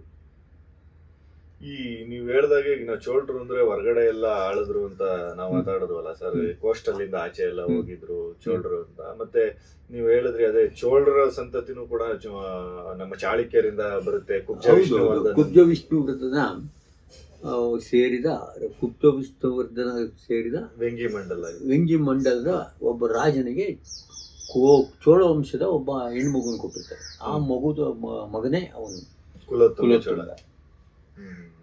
ಅಂದ್ರೆ ಅದರಿಂದಾಗಿ ಅವನ ವಂಶ ಬಂದು ಚಾಲುಕ್ಯನೇ ಆಗ್ತದೆ. ಕುಲೋತ್ತುಂಗ ಚೋಳ ಬಂದು ಚಾಳುಕ್ಯ ವಂಶದವನೇ ಆಗ್ತದೆ. ಅಷ್ಟೊತ್ತಿಗಾಗಲೇ ಚೋಳ ವಂಶದಲ್ಲಿ ಎಲ್ಲ ತೀರಾ ಹೀನಾಯ ಸ್ಥಿತಿಗೆ ಬಂದ್ಬಿಡ್ತಾರೆ. ಆ ಹೀನಾಯ ಸ್ಥಿತಿ ಮುಂದುವರೆದು 1216 ಅಂದ್ರೆ ವಿಷ್ಣುವರ್ಧನ ಕಾಲಕ್ಕೆ ಪೂರ್ತಿ ವೀಕ್ ಆಗೋಗ್ತಾರೆ. ಅವಾಗ ಅವರನ್ನ ಕರ್ನಾಟಕದಿಂದ ಅಷ್ಟೇ ಅಲ್ಲ, ಇಡೀ ಕರ್ನಾಟಕ ಭೂಪ್ರದೇಶದಿಂದ ಅವರನ್ನ ಓಡಿಸಿ ಇವರೇ ಹೋಗಿ ತಮಿಳುನಾಡಿಗೆ ಹೋಗ್ತಾರೆ. ತಮಿಳುನಾಡಲ್ಲಿ ಸುಮಾರು 300-400 ವರ್ಷಗಳ ಕಾಲ ಹೊಯ್ಸಳರ ಆಡಳಿತ ನಡೀತಾರೆ. ಸುಮಾರು 1000ಕ್ಕೂ ಹೆಚ್ಚು ಶಾಸನಗಳಿದೆ ಅವರು ತಮಿಳುನಾಡಿಗೆ. ಅದು ಬೇರೆನೇ ಅಧ್ಯಯನ ಇದೆ. ಅವರು 1950ಕ್ಕಿಂತ ಹಿಂದೆನೇ ಅಲ್ಲಿನೇ ವಿದ್ವಾಂಸರು ಬರೆದಿದ್ದಾರೆ. ಈಗ ಅಷ್ಟು ಶಾಸನಗಳು ಯಾವ ಭಾಷೆಯಲ್ಲಿದೆ ಸರ್? ತಮಿಳುನಾಡಲ್ಲಿ ತಮಿಳಲ್ಲಿ ಇರ್ತವೆ. ಕನ್ನಡದಲ್ಲಿ ಏನಿಲ್ಲ. ಅಲ್ಲಿ 1-2 ಇರ್ತವೆ, ಸಿಗುತ್ತೆ. ಕನ್ನಡ ಸಿಗ್ತದೆ, ಇಲ್ಲ ಅಂತಲ್ಲ. ಸಂಸ್ಕೃತ ಅಂಡ್ ತಮಿಳು ಅಲ್ಲಿರುವಂತದ್ದು. ಸಂಸ್ಕೃತ ಬಳಸೋವಾಗೆಲ್ಲ ಅಲ್ಲಿ ಈಗ ನಾಗರಿ ಲಿಪಿಗೆ ಬದಲು ಇದನ್ನು ಬಳಸ್ತಾರೆ, ಗ್ರಂಥ ಲಿಪಿ ಬಳಸ್ತಾರೆ. ಕನ್ನಡಕ್ಕೂ ಕೂಡ ಗ್ರಂಥಲಿಪಿ ಬಳಸ್ತಾರೆ. ಈ ಗ್ರಂಥಲಿಪಿ ಅಂದ್ರೆ ನಾವೇನಂತ ಕರೀಬಹುದು ಸರ್? ಹೆಂಗೆ ಅಂದ್ರೆ ತಮಿಳುನಾಡಿನ ತಮಿಳು ಲಿಪಿಯಿಂದ ಸಂಸ್ಕೃತವನ್ನ ಓದ್ಲಿಕ್ಕಾಗ್ಲಿ ಬರೀಲಿಕ್ಕಾಗ್ಲಿ ಬರಲ್ಲ. ಲಿಪಿ ಬಹಳ ಕಡಿಮೆ ಇದೆ. ಅಲ್ಲೇನಾದ್ರು ಸಂಸ್ಕೃತ ಅಧ್ಯಯನ ಮಾಡ್ಬೇಕಾದ್ರೆ ಈ ಯಾವುದು ಗ್ರಂಥಲಿಪಿಯನ್ನ ಅಭ್ಯಾಸ ಮಾಡಲೇಬೇಕು. ಗ್ರಂಥಲಿಪಿ ಏನೂ ಇಲ್ಲ ನಮ್ಮ ಕನ್ನಡದಂತೆ ಅಥವಾ ಸಂಸ್ಕೃತದಂತೆ ಎಲ್ಲ 52 ಅಕ್ಷರಗಳಿರುವಂತ ಲಿಪಿ. ಧ್ವನಿಗಳದ್ರಲ್ಲಿದೆ. ಸುಲಭ ಆಗಿರುವಂತ ಲಿಪಿ ಅಂದ್ರೆ ನಮ್ಮ ಕನ್ನಡದಂತೆ ವಿದ್ವಾಂಸಗಳು ಕನ್ನಡದಂತೆ ಅಲ್ಲ. ಅಲ್ಲಿನ ಆರಂಭ ಕಾಲದ ಶಾಸನಗಳು ನೀವು ನೋಡಿದ್ರೆ ಪಲ್ಲವರು ಶಾಸನ ಗ್ರಂಥಲಿಪಿಯಲ್ಲಿ ಬಹಳ ಇದೆ. ಪಲ್ಲವರು ನೇರವಾಗಿ ಅಲ್ಲಲ್ಲ, ಭಾಷೆ ಲಿಪಿ ಮೆರೆಸಬೇಡಿ, ಲಿಪಿ ಮಾತ್ರ. ಲಿಪಿ ಆದ್ರೂ ಆರಂಭ ಕಾಲದ ಲಿಪಿ ನಮ್ಮ ಗಂಗರ ಲಿಪಿ ಇದ್ದಂಗೆ ಇದೆ ಪಲ್ಲವರು ಲಿಪಿ. ಅಂದ್ರೆ ಆ ನಂತರದಲ್ಲಿ ಗ್ರಾಜುಯಲಿ ಅದು ಗ್ರಂಥಲಿಪಿಯಾಗಿ ರೂಪಾಂತರ. ಗ್ರಂಥಲಿಪಿ ಅಂದ್ರೆ ಅವ್ರದೇನಾ ತಮಿಳುನಾಡಿಂದ? ಇಲ್ಲ ಅಲ್ವಾ? ತಮಿಳುನಾಡು ಪ್ರದೇಶದಲ್ಲಿ ಸಂಸ್ಕೃತ ಬರೆಯೋದಕ್ಕೋಸ್ಕರ ಬಳಸ್ತಾ ಇದ್ದಿದ್ದು ಒಂದು ಲಿಪಿ ಅಂತ ನಾವು ಇವಾಗ ಹೇಳ್ತೀವಿ. ಅವರ ಲಿಪಿಯಲ್ಲಿ ಕಷ್ಟ ಆಗ್ತಿತ್ತು. ಅವ್ರ ಲಿಪಿ ಸಾಧ್ಯವೇ ಇಲ್ಲ, ಎಲ್ಲ ಧ್ವನಿಗಳು ಅದರಲ್ಲಿ ಇಲ್ವೇ ಇಲ್ಲ. ತುಂಬಾ ಕಡಿಮೆ ಅಕ್ಷರಗಳಿರೋದ್ರಿಂದ ಸಾಧ್ಯನೇ ಇಲ್ಲ. ಅಲ್ಲಿ ಪರ್ಯಾಯವಾಗಿ ಗ್ರಂಥಲಿಪಿನೇ ಬಳಸ್ಬೇಕು. ಆ ಗ್ರಂಥಲಿಪಿ ಆದ್ರೂ ಹುಟ್ಟಿದ್ದ ಹೆಂಗೆ ಅಂದ್ರೆ ಆರಂಭದ ಲಿಪಿಗಳು ನಮ್ಮ ಬಾದಾಮಿ ಚಾಲುಕ್ಯ ಮತ್ತು ಗಂಗರ ಲಿಪಿಗಳ ತರಾನೇ ಇದೆ. ಅವರೆಲ್ಲ ಕಾಪರ್ ಪ್ಲೇಟ್ಗಳು ಇದೇ ಲಿಪಿ ಇಲ್ಲ. ಭಾಷೆ ಸಂಸ್ಕೃತ. ಸಾಮಾನ್ಯವಾಗಿ ಆರಂಭದ ಶಾಸನಗಳು ಅವರದ್ದು ಪ್ರಾಕೃತದಲ್ಲಿದೆ ಪಲ್ಲವರದು. ಆ ನಂತರ ಸಂಸ್ಕೃತ ಶಾಸನಗಳೇ ಜಾಸ್ತಿ ಬದಲು ಬರೆದಿರೋದು. ಆ ನಂತರದಲ್ಲಿ ತಮಿಳು ಬಹಳ ಕಡಿಮೆ. ಮತ್ತೆ ಅವ್ರು ತುಂಬಾ ಓಲ್ಡೆಸ್ಟ್ ನಮ್ದು ತಮಿಳ್ ಎಲ್ಲೆಲ್ಲಿಂದಲೂ ಇದೆ ಅಂತಾರಲ್ಲ, ಅವ್ರ ಲಿಪಿ ಆಗ್ಲಿ ಭಾಷೆ ಆಗ್ಲಿ, ಅದ ಹೆಂಗೆ ಸರ್? ಇಲ್ಲ, ಲಿಪಿ ಹೇಗ್ ಬಂತು, ಲಿಪಿಗೆ ಭಾಷೆಗೂ ವ್ಯತ್ಯಾಸಗಳನ್ನ ಸರಿಯಾಗಿ ತಿಳ್ಕೊಂಡು ಮಾತಾಡ್ಬೇಕು. ಕರೆಕ್ಟ್. ಯಾಕೆಂದ್ರೆ ಲಿಪಿನೇ ಬೇರೆ, ಭಾಷೆನೇ ಬೇರೆ. ಕರೆಕ್ಟ್. ಅಲ್ಲಿ ಲಿಪಿ ಓಲ್ಡೆಸ್ಟ್ ಅನ್ನೋದು ಏನಿದೆ ಹೇಳಕ್ ಆಗಲ್ಲ, ಅಲ್ಲಲ್ಲ. ಭಾಷೆ ಹೇಳ್ಬೋದು. ಅಲ್ಲಲ್ಲ, ಲಿಪಿ ತಗೊಂಡಾಗ ಪಲ್ಲವರಿಂದ ಇತಿಹಾಸ ಶುರು ಮಾಡಿದ್ರೆ ಇಲ್ಲಿನ ತರನೇ ಲಿಪಿ ಅಲ್ಲೂ ಗ್ರಾಜುಯಲ್ ಆಗಿ ಆಗಿದೆ. ಹೌದು. ಅದರಲ್ಲಿ ಮಹಾಪ್ರಾಣಗಳನ್ನ ಬಿಟ್ಬಿಟ್ಟು ಉಳಿದ ಲೆಟರ್ಗಳನ್ನ ಇವತ್ತು ಇಟ್ಕೊಂಡಿದ್ದಾರೆ ಹೌದು. ತಮಿಳಿಗೆ. ಹೌದೌದು. ಅವಾಗ ಮೂಲ ಏನಾಯ್ತು, ಅವ್ರದ್ದು ಅನ್ನೋದು ಏನು ಉಳಿಯಲ್ಲ. ನಿಜವಾಗಲೂ ಅವ್ರದ್ದು ಲಿಪಿ ಒಟ್ಟೆಳತ್ತು ಅಂತ, ಕರೆಕ್ಟ್. ಒಟ್ಟೆಳತ್ತು ಗುಡ್ಗುಂಡಿಗ ಬರೆಯುವುದು. ನಮ್ ತರ ಅದ್ರ ನಮ್ ತರ ಅಲ್ಲ, ನಮ್ಗಿಂತ ಇನ್ನೂ ಸ್ವಲ್ಪ ವಿಚಿತ್ರವಾಗಿರ್ತದೆ. ಆ ಒಟ್ಟೆಳತ್ತಿನ ಮೂಲ ಯಾವುದು? ಬ್ರಾಹ್ಮಿನೇ. ಕರೆಕ್ಟ್. ಅದನ್ನ ಹೆಚ್ಚಿಗೆ ಬಳಸ್ತಾ ಇದ್ದಿದ್ದು ಪಾಂಡಿನಾಡಲ್ಲಿ. ಇವತ್ತು ತಮಿಳುನಾಡಲ್ಲಿ ಏನು ಲಿಪಿ ಬಳಸ್ತಾರೆ, ಇದು ಚೋಳರು ತಮ್ಮ ಕಾಲದಲ್ಲಿ ಪಾಪ್ಯುಲರೈಸ್ ಮಾಡಿದ್ರು ಲಿಪಿ. ಅಂದ್ರೆ ಇದರಿಂದ ಯಾವುದು ಗ್ರಂಥಲಿಪಿಯಿಂದ ಸಪರೇಟ್ ಮಾಡೋದು. ಗ್ರಂಥಲಿಪಿಯಿಂದ ಏನು ಬೇಕೋ ಅದು ತಗೊಂಡು ಅದೇ ಲಿಪಿಯನ್ನು ಇಡೀ ತಮಿಳುನಾಡಿಗೆ ಸ್ಪ್ರೆಡ್ ಮಾಡೋರು ಚೋಳರು. ಅವ್ರು ಯಾವಾಗ ತುಂಬಾ ದೊಡ್ಡ ಪ್ರಮಾಣದಲ್ಲಿ ಅಧಿಕಾರದಲ್ಲಿ ಬಂದು ಅವ್ರೇನ್ ಮಾಡಿದ್ರು, ಗ್ರಂಥಲಿಪಿಯನ್ನ ತಮಿಳು ಲಿಪಿಗೆ ಹೆಚ್ಚಿಗೆ ಬಳಸ್ಕೊಂಡ್ರು. ಅಂದ್ರೆ ಮಹಾಪ್ರಾಣಗಳು ಬೇಕಾಗಿಲ್ಲ, ತುಳು ಗ್ರಂಥಲಿಪಿಯಲ್ಲಿರೋ ಮಹಾಪ್ರಾಣಗಳನ್ನ ತೆಗೆದ್ಬಿಟ್ಟು ಬೇರೆ ತಮಿಳು ಬರೆಯೋದಕ್ಕೆ ಅದನ್ನ ಯೂಸ್ ಮಾಡಿದ್ರು. ಅದನ್ನ ಎಲ್ಲಾ ಕಡೆ ಒತ್ತಾಯಪೂರ್ವಕವಾಗಲೂ ಬಳಸಿದ್ರು. ಇಡೀ ತಮಿಳುನಾಡಿನಲ್ಲಿ ಏನು ಇವತ್ತು ತಮಿಳು ಲಿಪಿ ಇದೆ, ಅದು ಚೋಳರ ತಮಿಳು ಲಿಪಿ, ಚೋಳರು ಸೃಷ್ಟಿ ಮಾಡಿರೋ ತಮಿಳು ಲಿಪಿ. ಇವತ್ತಿಗೂ ಹೋಲದು ಏನಾದ್ರು ಅವ್ರ ತಮಿಳು ಲಿಪಿ ಇದ್ರೆ ಅದು ಚೋಳರ ಚೋಳರ ಲಿಪಿ ಅಷ್ಟೇ, ಚೋಳರ ಲಿಪಿನೇ. ಚೋಳರೇ ಪಾಪ್ಯುಲರೈಸ್ ಮಾಡಿದ್ದು. ಅದಾದ್ರೂ ಎಲ್ಲಿಂದ ಬಂತು? ಇದರಿಂದ ಅಲ್ಲ, ಗ್ರಂಥದಿಂದ. ಗ್ರಂಥದಲ್ಲಿ ಸೆಲೆಕ್ಟ್ ಮಾಡ್ಕೊಂಡು ಸೆಲೆಕ್ಟೆಡ್ ಲಿಪಿ ತಗೊಂಡು ಅಷ್ಟೇ, ಇನ್ನೇನಿಲ್ಲ. ಇದು ಅನುಕೂಲ ಆಗುತ್ತರ, ಅವ್ರ ಭಾಷೆಗೆ ಅನುಕೂಲ ಆಗೋದು. ಇನ್ನೊಂದು ಒಟ್ಟೆಳತ್ತು ಇದೆ, ಅದನ್ನ ಅವರು ಅಷ್ಟೊತ್ತಿಗೆ ಪಾಪ್ಯುಲರೈಸ್ ಕಡಿಮೆ ಆಗೋಯ್ತು, ಉಪಯೋಗ ಕಡಿಮೆ ಆಯ್ತು. 6-7ನೇ ಶತಮಾನಕ್ಕೇನೆ ಅದ್ರ ಉಪಯೋಗ ನಿಂತೋಯ್ತು. ಹೆಚ್ಚಿನ ಮಟ್ಟಿಗೆ ಪಾಂಡಿನಾಡಲ್ಲಿತ್ತು, ಪಾಂಡಿನಾಡು ಮತ್ತು ಚೇರನಾಡು ಅಂದ್ರೆ ಕೇರಳ, ಆ ಪ್ರದೇಶಗಳಲ್ಲಿ ಇತ್ತು. ಅದು ಒಂಥರ ಅಂದ್ರೆ ಸಾಮಾನ್ಯರ ಲಿಪಿ ಅಂದ್ರೆ ಒಟ್ಟೆಳತ್ತು.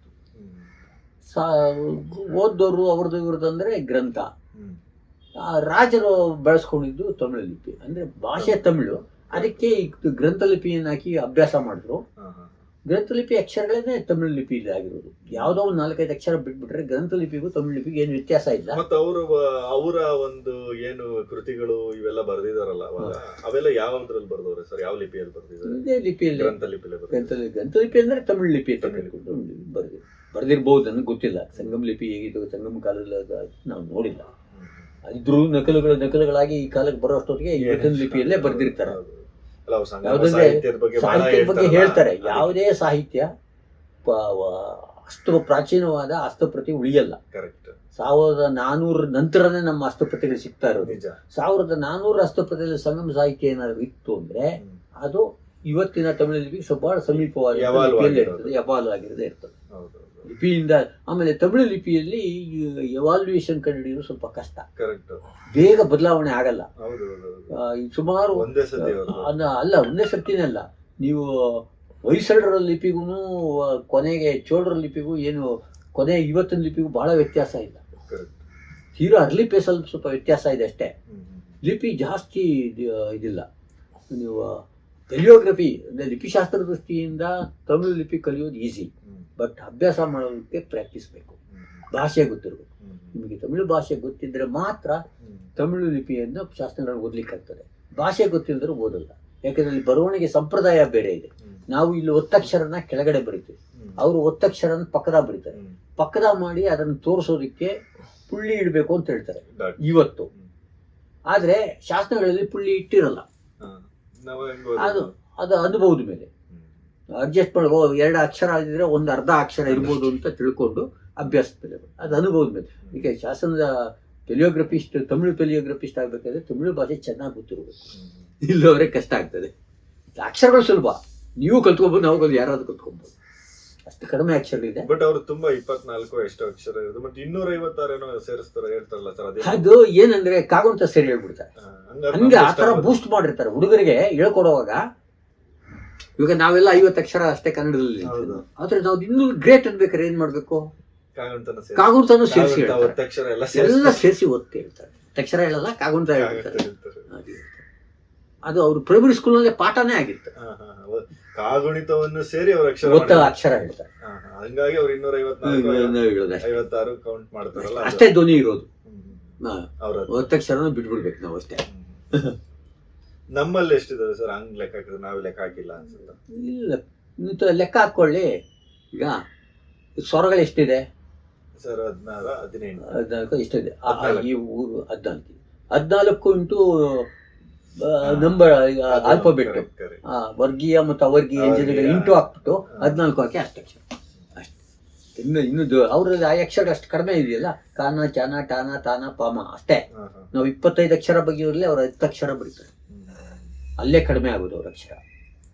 ನಂಗೆ ಜನರಲ್ ಆಗಿ ಈಗ ಅವ್ರು ಹಳೇದು ಎಲ್ಲದಕ್ಕೂ ನಮ್ದೇ ಹಳೇದು ಅಂತ ಪ್ರತಿಪಾದಿಸ್ತಾರಲ್ಲ, ನಮ್ದು ಅಲ್ಲಿಂದ ಇಲ್ಲಿಗೆ ತಗೊಂಡ್ರೆ ಸಂಪೂರ್ಣವಾಗಿ ಬದಲಾಗಿದೆ. ನಾವು ಅಷ್ಟು ಎವಾಲ್ವ್ ಆಗ್ಬಿಟ್ಟಿದೀವಿ, ಇಡೀ ಭಾಷೆನ ರೆಡಿ ಮಾಡ್ಕೊಂಡು ಬೇರೆನೆ ಆಗಿದೆ ಅವತ್ತಿಗೆ ಕಂಪೇರ್. ಭಾಷೆಗೂ ಲಿಪಿಗೆ ಸಂಬಂಧ ಲಿಪಿ ಸಂಪೂರ್ಣವಾಗಿ ಬೇರೆ ಆಗೋಗಿದೆ ಅಲ್ವಾ ಸರ್? ನಮಗೆ ಬ್ರಾಹ್ಮಿ ಗ್ರಾಜುಯಲ್ ಬದಲಾವಣೆ.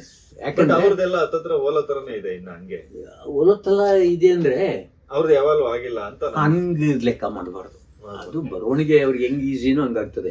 ಅಕ್ಷರಗಳು ಹೆಂಗ್ ಬದಲಾಗ್ತದೆ ಅನ್ನೋದು ಅದು ಬೇರೆ ಶಾಸ್ತ್ರ. ಅಕ್ಷರಗಳು ಇವಾಗ ಬ್ರಾಹ್ಮಿಯಿಂದ ಕನ್ನಡ ಬಂತು, ಅಥವಾ ಬೇರೆ ಎಲ್ಲಾ ಭಾಷೆಗಳು, ಭಾರತದ ಭಾಷೆಗಳು ಬಂತು, ಉತ್ತರದಲ್ಲೂ ಬಂತು ಅದೇನೆ. ಆದ್ರೆ ಉತ್ತರ ಲಿಪಿಗಳೇ ಒಂಥರ ಇದೆ, ದಕ್ಷಿಣ ಲಿಪಿಗಳೇ ಒಂಥರ ಇದೆ. ಯಾಕೆ? ಅದ್ರಲ್ಲಿ ಕನ್ನಡ ಮತ್ತೆ ಯಾಕೆ? ದಕ್ಷಿಣದ ಲಿಪಿಗಳೆಲ್ಲ ಸ್ವಲ್ಪ ಗುಂಡ್ಗ ಇದೆ. ಕನ್ನಡ, ತೆಲುಗು ಗ್ರಂಥ ಯಾವುದೇ ತಗೊಂಡ್ಲು ಗುಂಡ್ಗ ಇದೆ. ಮಲಯಾಳಂ ಇವೆಲ್ಲ. ಉತ್ತರ ಲಿಪಿಗಳು ಉದ್ದಿದೆ. ಯಾಕೆ? ಅವರು ಬಳಸೋ ಮೆಟೀರಿಯಲ್. ಬೂರ್ಜ ಪತ್ರನ ಬರವಣಿಗೆಗೆ ಬಳಸ್ತಾರೆ. ಬೂರ್ಜ ಪತ್ರದಲ್ಲಿ ಮಸಿಯಲ್ಲಿ ಬರೀತಾರೆ. ಮಸಿಯಲ್ಲಿ ಬರೆದಾಗ, ಮಸಿ ಅದ್ದಿ ಬರೆದಾಗ ಅದು ಸ್ವಲ್ಪ ಕೆಳಗೆ ಸೋರೋದು ಅಥವಾ ಅಗಲ ಆಗೋದು ಏನಾದ್ರು ಇರ್ತದೆ. ಬೂರ್ಜ ಪತ್ರ ಅಗಲ ಆಗೋದು ಎಲ್ಲ ಇರ್ತದೆ. ಅದರಿಂದನೇ ಅಕ್ಷರ ಸ್ಪ್ರೆಡ್ ಆಗ್ತದೆ. ನಾವು ಇಲ್ಲಿ ತಾಳೆಗರಿ ಮೇಲೆ ಮಸಿಯಲ್ಲಿ ಬರಿತಾ ಇರಲಿಲ್ಲ. ಮಸಿಯಲ್ಲಿ ಬರೆದಿರೋ ಸಿಕ್ಕಿವೆ, ಆದರೆ ಬರವಣಿಗೆಗೆ ಅಷ್ಟಿರ್ಬೋದು. ಕೊರಿತಾ ಇದ್ರು, ತೊಗಟೆ ಇಲ್ಲ, ಅದನ್ನ ಕಂಠ ಅಂತ ಕರೀತಾರೆ. ಕಂಠದಿಂದ ಕೊರಿತಾ ಇದ್ರು. ಕೊರೆದು ಆಮೇಲೆ ಕಪ್ಪು ಮಸಿ ಹಚ್ತಾ ಇದ್ರು. ಪರ್ಮನೆಂಟ್ ಆಗಿ ಇರ್ತದೆ. ಒಂದು ಸರ್ತಿ ಬರೆದು ಬಿಟ್ರೆ ಅದು ಏನು ಮಾಡಲ್ಲ. ನಮ್ಮ ಹಸ್ತಪ್ರತಿಗಳೆಲ್ಲ ಇರೋದು ಹಂಗೇನೆ, ಕೊರೆದಿರೋದು. ಕೊರಿದ ಬರೀ ಅದು ತಾಳೆಗರಿನ ಬಳಸ್ತಾರೆ. ಆ ತಾಳೆಗರಿನ ಬಳಸ್ಬೇಕಾದ್ರೆ ಅದನ್ನ ತಾಳೆಗರಿ, ಈ ಇದಕ್ಕೆ ತಾಳೆಗರಿ ಬರ್ತದೆ, ಅದನ್ನ ಸೀಸನ್ ಮಾಡಿ ಏನೇನೋ ಪ್ರೊಸೆಸ್ ಎಲ್ಲ ಇದೆ. ಅದನ್ನೆಲ್ಲ ಚೆನ್ನಾಗಿ ಬೇಯಿಸಿ ಅದನ್ನೆಲ್ಲ ಮಾಡಿ ಮಾಡ್ತಾರೆ. ಅದು ಪ್ರೊಸೆಸ್ ಇದೆ. ಅದರ ಮೇಲೆ ಬರೆಯೋದು ಕಂಠದಲ್ಲಿ ಬರೆಯೋದು ಒಂದು ಕಲೆ. ಯಾಕಂದ್ರೆ ಎರಡೂ ಕಡೆ ಬರೀತಾರೆ. ಆ ಕಡೆ ಈ ಕಡೆ ಎರಡೂ ಕಡೆ ಉಪಯೋಗಿಸ್ತಾರೆ. ಅಂದ್ರೆ ಈ ಕಡೆ ಜೋರಾಗಿ ಬರೆದ್ರೆ ಆ ಕಡೆ ಕಾಣಿಸ್ಬಿಟ್ರೆ ಆಗಲ್ಲ. ಅದಕ್ಕೆ ಒಂದು ಅಭ್ಯಾಸ ಇದೆ. ಕಂಠದಲ್ಲಿ ಬರೆಯೋದು ಒಂದು ಪ್ರಾಕ್ಟೀಸ್. ಕಂಠ ಅಂದ್ರೆ ನಮ್ಮ ದಬ್ಳ ಇರುತ್ತಲ್ಲ, ಸೂಜಿ ತರ ಶಾರ್ಪ್ ಆಗಿರ್ತದೆ. ಅದ್ರಲ್ಲಿ ಬರೆಯೋದೇ ಒಂದು ಪ್ರಾಕ್ಟೀಸ್. ಏನು ಆಗ ನಮ್ಮಲ್ಲಿ ಬರೆದ್ರೆ ಏನಾಗ್ತದೆ ಅಂದ್ರೆ, ಕಂಠದ ಮೇಲೆ ನೇರವಾಗಿ ಬರೆಯಕ್ಕಾಗಲ್ಲ. ಸ್ವಲ್ಪ ಗುಂಡಾಗೆ ಬರಿಬೇಕು. ಗುಂಡು ಅಕ್ಷರ ಗುಂಡಾಗೆ ಬರಿಬೇಕು. ಆವಾಗ ಅನಿವಾರ್ಯವಾಗಿ ನಮ್ಮ ಕನ್ನಡ ಆಗಲಿ, ತಮಿಳಾಗಲಿ, ಈವನ್ ಗ್ರಂಥ ಆಗಲಿ, ಎಲ್ಲಾ ಲಿಪಿಗಳು ಗುಂಡಾಗಿರೋದು ಅದೇ ಕಾರಣ. ಅದನ್ನು ನೋಡ್ಕೊಂಡು ಶಾಸನ ಬರೀತಾರೆ ಕಲ್ಲು ಮೇಲೆ. ಅವು ಗುಂಡಾಕ್ಷರ ಇರ್ತದೆ. ಮುಂದೆ ಅದನ್ನ ನೋಡ್ಕೊಂಡು ಇನ್ನೂ ಬರೆಯುವಾಗ ಇನ್ನು ಸ್ವಲ್ಪ ಗುಂಡಾಗ್ತದೆ. ಕಲ್ಲಾಗಿದ್ದಾಗ ಎಲ್ಲ ಹೋಗ್ತದೆ. ಹಂಗೆ ಇದು ಅಲ್ಲದೆ 3 ಕಾರಣ ಇರ್ತದೆ ಲಿಪಿ ಬದಲಾವಣೆಗೆ. ಅಕ್ಷರಗಳನ್ನ ಬರೆಯೋ ಮೆಟೀರಿಯಲ್, ಇನ್ನೊಂದು ಅಕ್ಷರಗಳನ್ನು ಗುಂಡಾಗಿ ಬರಿಬೇಕು ಅನ್ನೋ ಆಟಿಟ್ಯೂಡ್, ಅಲಂಕಾರವಾಗಿ ಬರಿಬೇಕನ್ನೋ ನಿಧಾನವಾಗಿ ಸ್ವಲ್ಪ ಡೆಕೋರೇಟಿವ್ ಬರೀತಾನೆ. ಇನ್ನೊಂದು ವೇಗವಾಗಿ ಬರೆಯೋದು, ಬೇಗ ಬರೀಬೇಕು, ಸುಲಭ ಆಗ್ಬೇಕು. ಬೇಗ ಬರೆಯುವಾಗ ಏನಾಯ್ತದೆ, ಒಂದಕ್ಷರ ಕುಡ್ಕೊಂಡು ಆ ಬೇಗ ಬರೆಯೋದೇ ನಮ್ಮ ಕನ್ನಡ ಅಕ್ಷರಗಳು ಗುಂಡಾಗಿ ಒಂದಕ್ಕೊಂದು ಸೇರ್ಕೊಂಡ್ಬಿಡು. ಕಾ ಅನ್ನೋದು ಬರೀ ಕ್ರಿಸ್ಮಸ್ ಎಕ್ಸ್ ತರ ಬಿಡಿ ಅಕ್ಷರಗಳಲ್ವಾ, ಎಲ್ಲ ಬಿಡಿ ಎಕ್ಸ್ ತರ ಇರ್ತದೆ. ಅದನ್ನ ಬೇಗ ಬರಿಬೇಕಾದ್ರೆ ಏನ್ ಮಾಡ್ತೀರಿ, ಎಕ್ಸ್ ಬರಿಬೇಕಾದ್ರೆ ಒಂದ್ ಗೆರೆ ಹೇಳ್ತೀರಿ, ಹಿಂಗೆ ಹೇಳ್ತೀರಿ. ಬೇಗ ಬರೀಬೇಕಾದ್ರೆ ಹಿಂಗ ಹಾಕಿ ಹಿಂಗೆ ಎಳೆದು ಹಿಂಗ್ ಮೇಲೆ ಹಿಂಗೆ ಎಳೆದ ಮೇಲೆ ಅಡ್ಡ ಗೆರೆ ಎಳೆದಿರ್ತೀರಿ. ಅಡ್ಡ ಗೆರೆ ಹಾಕ್ಬಿಟ್ಟು ಉದ್ದ ಗೆರೆ ಹಾಕ್ತೀರಿ. ಉದ್ದ ಗೆರೆ ಹಾಕಿ ಅಡ್ಡ ಗೆರೆ ಎಳೆಯೋದಕ್ಕೆ ಮೇಲೆ ಕೈ ಸ್ವಲ್ಪ ಕ್ರಾಸ್ ಆಗ್ತದೆ. ಅದೇನಾಯ್ತು, ಕ್ರಾಸ್ ಆಗಿ ಮೇಲೆ ಸೇರ್ಕೊಂಡು ಕೆಳಗಡೆ ಭಾಗ ಗುಂಡು ಆಗ್ಬಿಡ್ತು ಕಕಾರದಲ್ಲಿ. ಅದೇ ತರ ಮೇಲಿಂದ ಇನ್ನೊಂದು ಗುಂಡಾಯ್ತು. ಗುಂಡುಗ ಬರೆಯೋದ ಅಂದ್ರೆ ತಾಳೆಗರಿಯಲ್ಲಿ ಬೇಗ ಬರೆಯಕ್ಕೆ ಹೋದಾಗ ಏನ್ ಬಂತು ಅದನ್ನೇ ಅದು ಮುಂದೆ ಅದನ್ನ ನೋಡ್ಕೊಂಡು ಅದನ್ನು ಆಗಿದೆ ಅಂತ ಅವ್ರಿಗೆ ನಂಬಿಕೆ ಅಲ್ಲ. ಹಿಂಗಿದೆಯಾ ನೋಡ್ಕೊಂಡ್ ಬರೆಯೋದು. ಯಾಕಂದ್ರೆ ಕಲ್ಲು ಮೇಲೆ ಕೆತ್ತೋನು ಅವನಿಗೇನು ಅಕ್ಷರ ಬಂದಿರ್ಬೇಕು ಅಂತ ರೂಲ್ ಏನಿಲ್ಲ. ಅವನು ಚಿತ್ರ ಬರೆಯೋನು ಅಷ್ಟೇ. ಇದು ಹೆಂಗ್ ಬರ್ದಿದ್ಯೋ ಹಂಗೆ ಚಿತ್ರ, ನೀವು ಹಿಂಗ್ ಕ್ರಾಸ್ಗೆ ಹೋಗಿದ್ರೆ ಅದ್ರೂ ಅವ್ನು ಬರೀತಾರೆ. ಹಂಗಾಗ್ಬಿಟ್ಟು ಅದ್ರ ನೋಡ್ಕೊಂಡು ಮತ್ತೆ ಬರ್ತದೆ. ಈ ತರನು ಎವಾಲ್ವ್ ಆಗಿ ಹಾಗೇನೆ ಎವಾಲ್ವ್ ಆಗಿರೋದು ಈ ತರಹನೇ ಅಲ್ಲ. ಎವಾಲ್ವ್ ಆಗಿರೋದೇ ಬರವಣಿಗೆ ಮೂಲ. ಬರವಣಿಗೆಯನ್ನು ವೇಗವಾಗಿ ಬರಿಬೇಕು, ಸುಂದರವಾಗಿ ಬರಿಬೇಕು. ಅದರಲ್ಲಿ ಅವನಿಗೆ ಯಾವ್ದು ಸರಿ ಅನ್ಸುತ್ತೆ ಸರಿ ಅನ್ಸೋದು ಅದೇ ಬೇಗ ಬರೆಯುವ ಅವರ ಸ್ಕಿಲ್ ಮೇಲೆ ಹೋಗ್ತದೆ. ಅದಕ್ಕೆ ಎಲ್ಲಾ ಹಸ್ತಪ್ರತಿಗಳು ಒಂದೇ ತರ ಲಿಪಿಯಲ್ಲಿರಲ್ಲ. ಒಂದೇ ಕಾಲದಲ್ಲಿ ಬರೆದಿದ್ರು ಕೂಡ ಬೇರೆ ಬೇರೆ ಲಿಪಿಕಾರರು ಬೇರ್ತಾರೆ. ಆ ಥರ ಲಿಪಿ ಬರೆಯೋದಕ್ಕೆ ಆ ಕಾರಣಗಳೆಲ್ಲ ಇರ್ತೈತೆ. ಬಹಳ ಮುಖ್ಯ. ಅದೇನೇ ಲಿಪಿ ಬರವಣಿಗೆ. ನಮ್ಮ ಭಾರತದ ಎಲ್ಲ ಲಿಪಿಗಳು ಹಾಗೇನೆ ಬೆಳೆದಿರೋದು. ಎಲ್ಲಿ ಬೂರ್ಜು ಪತ್ರ ಬಳಸ್ತಾರೋ ಅಲ್ಲಿ ಸ್ವಲ್ಪ ಆ ಕಡೆ ಆಗ್ತದೆ. ಎಲ್ಲಿ ತಾಳೆಗರಿ ಇನ್ಕ್ಲೂಡಿಂಗ್ ನಮ್ಮ ಕಳಿಂಗ ಪ್ರದೇಶದಲ್ಲೂ ತಾಳೆಗರಿ ಬಳಸ್ತಾರೆ. ಅಲ್ಲೆಲ್ಲ ಅಕ್ಷರ ಗುಂಡಿದೆ. ಅಷ್ಟೇ ಅಲ್ಲ, ತಮಿಳಿನ ಒಂದು ಅಕ್ಷರಗಳಿಗೆ ಒಟ್ಟೆಳುತ್ತಂತೆ ಕರೀತಾರೆ, ಗುಂಡಕ್ಷರ ಅಂತಲೇ ಕರೀತಾರೆ. ಒಟ್ಟು ಅಂದ್ರೆ ಗುಂಡು ಅಂತ, ಒಟ್ಟಕ್ಷರ ಅಂತ. ಅವರ ಪ್ರಾಚೀನವಾದ ರಿಯಲ್ ತಮಿಳ್ ಲಿಪಿ ಅಂದ್ರೆ ಒಟ್ಟೆಳುತ್ತು, ದುಂಡಕ್ಷರಗಳೇ. ಅದೇ ಅವ್ರು ಬಳಸ್ತಾ ಇಲ್ಲ, ಬಿಟ್ಬಿಟ್ಟಿದ್ದಾರೆ. ಬಹಳ ವರ್ಷ ಉಪಯೋಗನೇ ಆಗ್ಲಿಲ್ಲ ಅದು. ಇವಾಗ ದುಂಡಿ ದುಂಡೆ ಅದು. ಕೆಲವು ಪ್ರಿಂಟಿಂಗ್ ಬಂದ ಮೇಲೆ ಏನಾಗ್ತೈತೆ, ಅಲಂಕಾರಿಕವಾಗಿ ಪಾಂಟ್ಗಳನ್ನ ಮಾಡ್ಕೊಳ್ತಾರೆ. ದುಂಡೆ ಅದು. ಅವರು ವೇಗವಾಗಿ ಹಳಬರನ್ನ ಏನಾದ್ರು ಬರೆವಣಿಗೆ ಕೇಳಿ ಪಕ್ಕದಾಗ ಒಳ್ಳೆ ಬರ್ಕೊಂಡು ದುಂಡೆ ಅಕ್ಷರಗಳು. ತಾಳೆಗರಿ ಮೇಲೆ ಯಾರು ಬರೀತಾರೋ ಅದೆಲ್ಲ ದುಂಡೆ ಆಗಿರ್ತದೆ. ಅದನ್ನ ನೋಡ್ಕೊಂಡ್ ಬರೆಯೋರು ಅಷ್ಟೇ, ಇನ್ನೇನು ಆಗಿರಲ್ಲ. ವಿಜಯನಗರ ಅರಸರು ರೂಲ್ ಮಾಡಿದ್ದು ಕರ್ನಾಟಕ ಸಾಮ್ರಾಜ್ಯನೇ. ಎಲ್ಲಾ ರಾಜರು ಇದನ್ನು ಒಂದಲ್ಲ ಒಂದು ರೀತಿ ಒಂದಲ್ಲ ಒಂದ್ ಕಡೆ ಒಪ್ಕೊಂಡಿದ್ದಾರೆ. ಆದ್ರೆ ಇತಿಹಾಸಕಾರರು ಮಾಡ್ತಾ ಇರೋ ತಪ್ಪಷ್ಟೇ. ಮಹಾರಾಜರ ಕಾಲದಲ್ಲಿ ಮೈಸೂರು ಸಂಸ್ಥಾನದಲ್ಲಿ ಸಂಸ್ಕೃತ ಅದು ಇದು ಅಮರನ ಪ್ರೈಮರಿ ಸ್ಕೂಲ್ ಇರ್ತಾ ಇದ್ರು, ಅಮರಕೋಶ. ಮಲಯಾಳಂನಲ್ಲಿ 60% ಸಂಸ್ಕೃತ ಪದಗಳಿದೆ. ಕನ್ನಡದಲ್ಲಿ ಹತ್ತತ್ರ 40-50% ಸಂಸ್ಕೃತ ಪದಗಳಿದೆ. ತೆಲುಗುದಲ್ಲಂತೂ 60 ಹೋದ್ರೂ ಆಶ್ಚರ್ಯ ಏನಿಲ್ಲ. ಅಲ್ಲಿ ತಮಿಳಿನಲ್ಲಿ ಸ್ವಲ್ಪ ಕಡಿಮೆ ಇದೆ. ನಮ್ಮ ಬಾದಾಮಿ ಚಾಲುಕ್ಯರ ಮೊದಲನೇ ವಿಕ್ರಮಾದಿತ್ಯನ ರಾಜಸಿಂಗೇಶ್ವರ ದೇವಸ್ಥಾನದಲ್ಲಿರೋದೆ.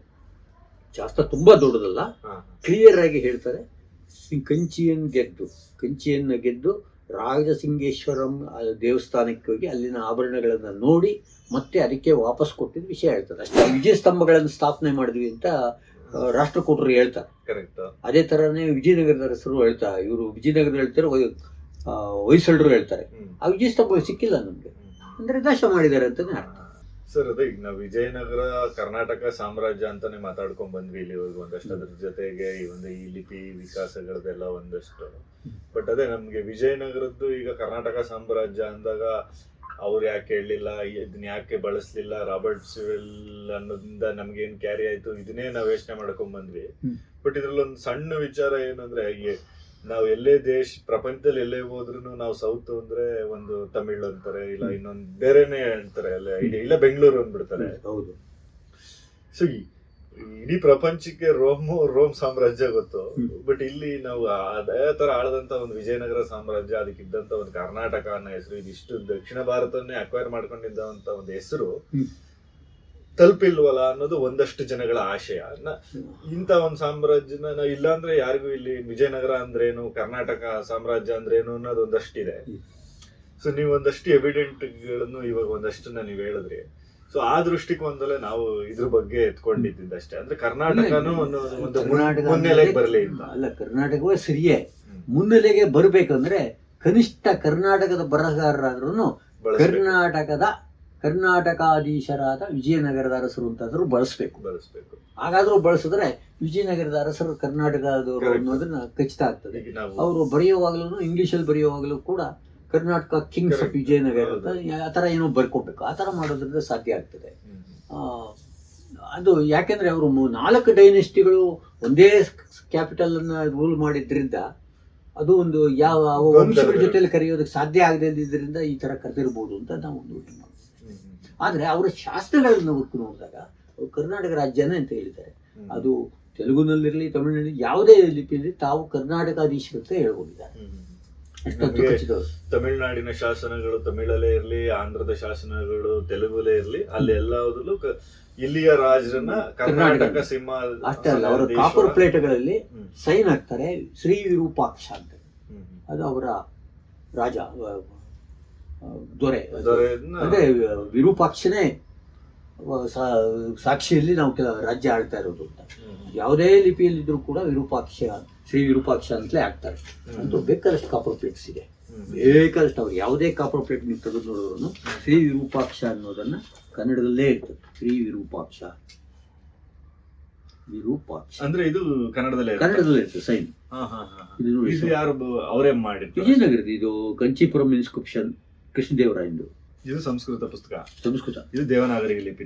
ದೇವನಾಗರಿ ಲಿಪಿ, ದೇವನಾಗರಿ ಲಿಪಿ ಅಂತ ಕರಿತೀರಿ ನಾವು. ಎಪಿಗ್ರಫಿಸ್ಟ್ ಕರೆಯೋದ್ರಿಂದ ನಾಗರಿ ಲಿಪಿ ಅಂತ.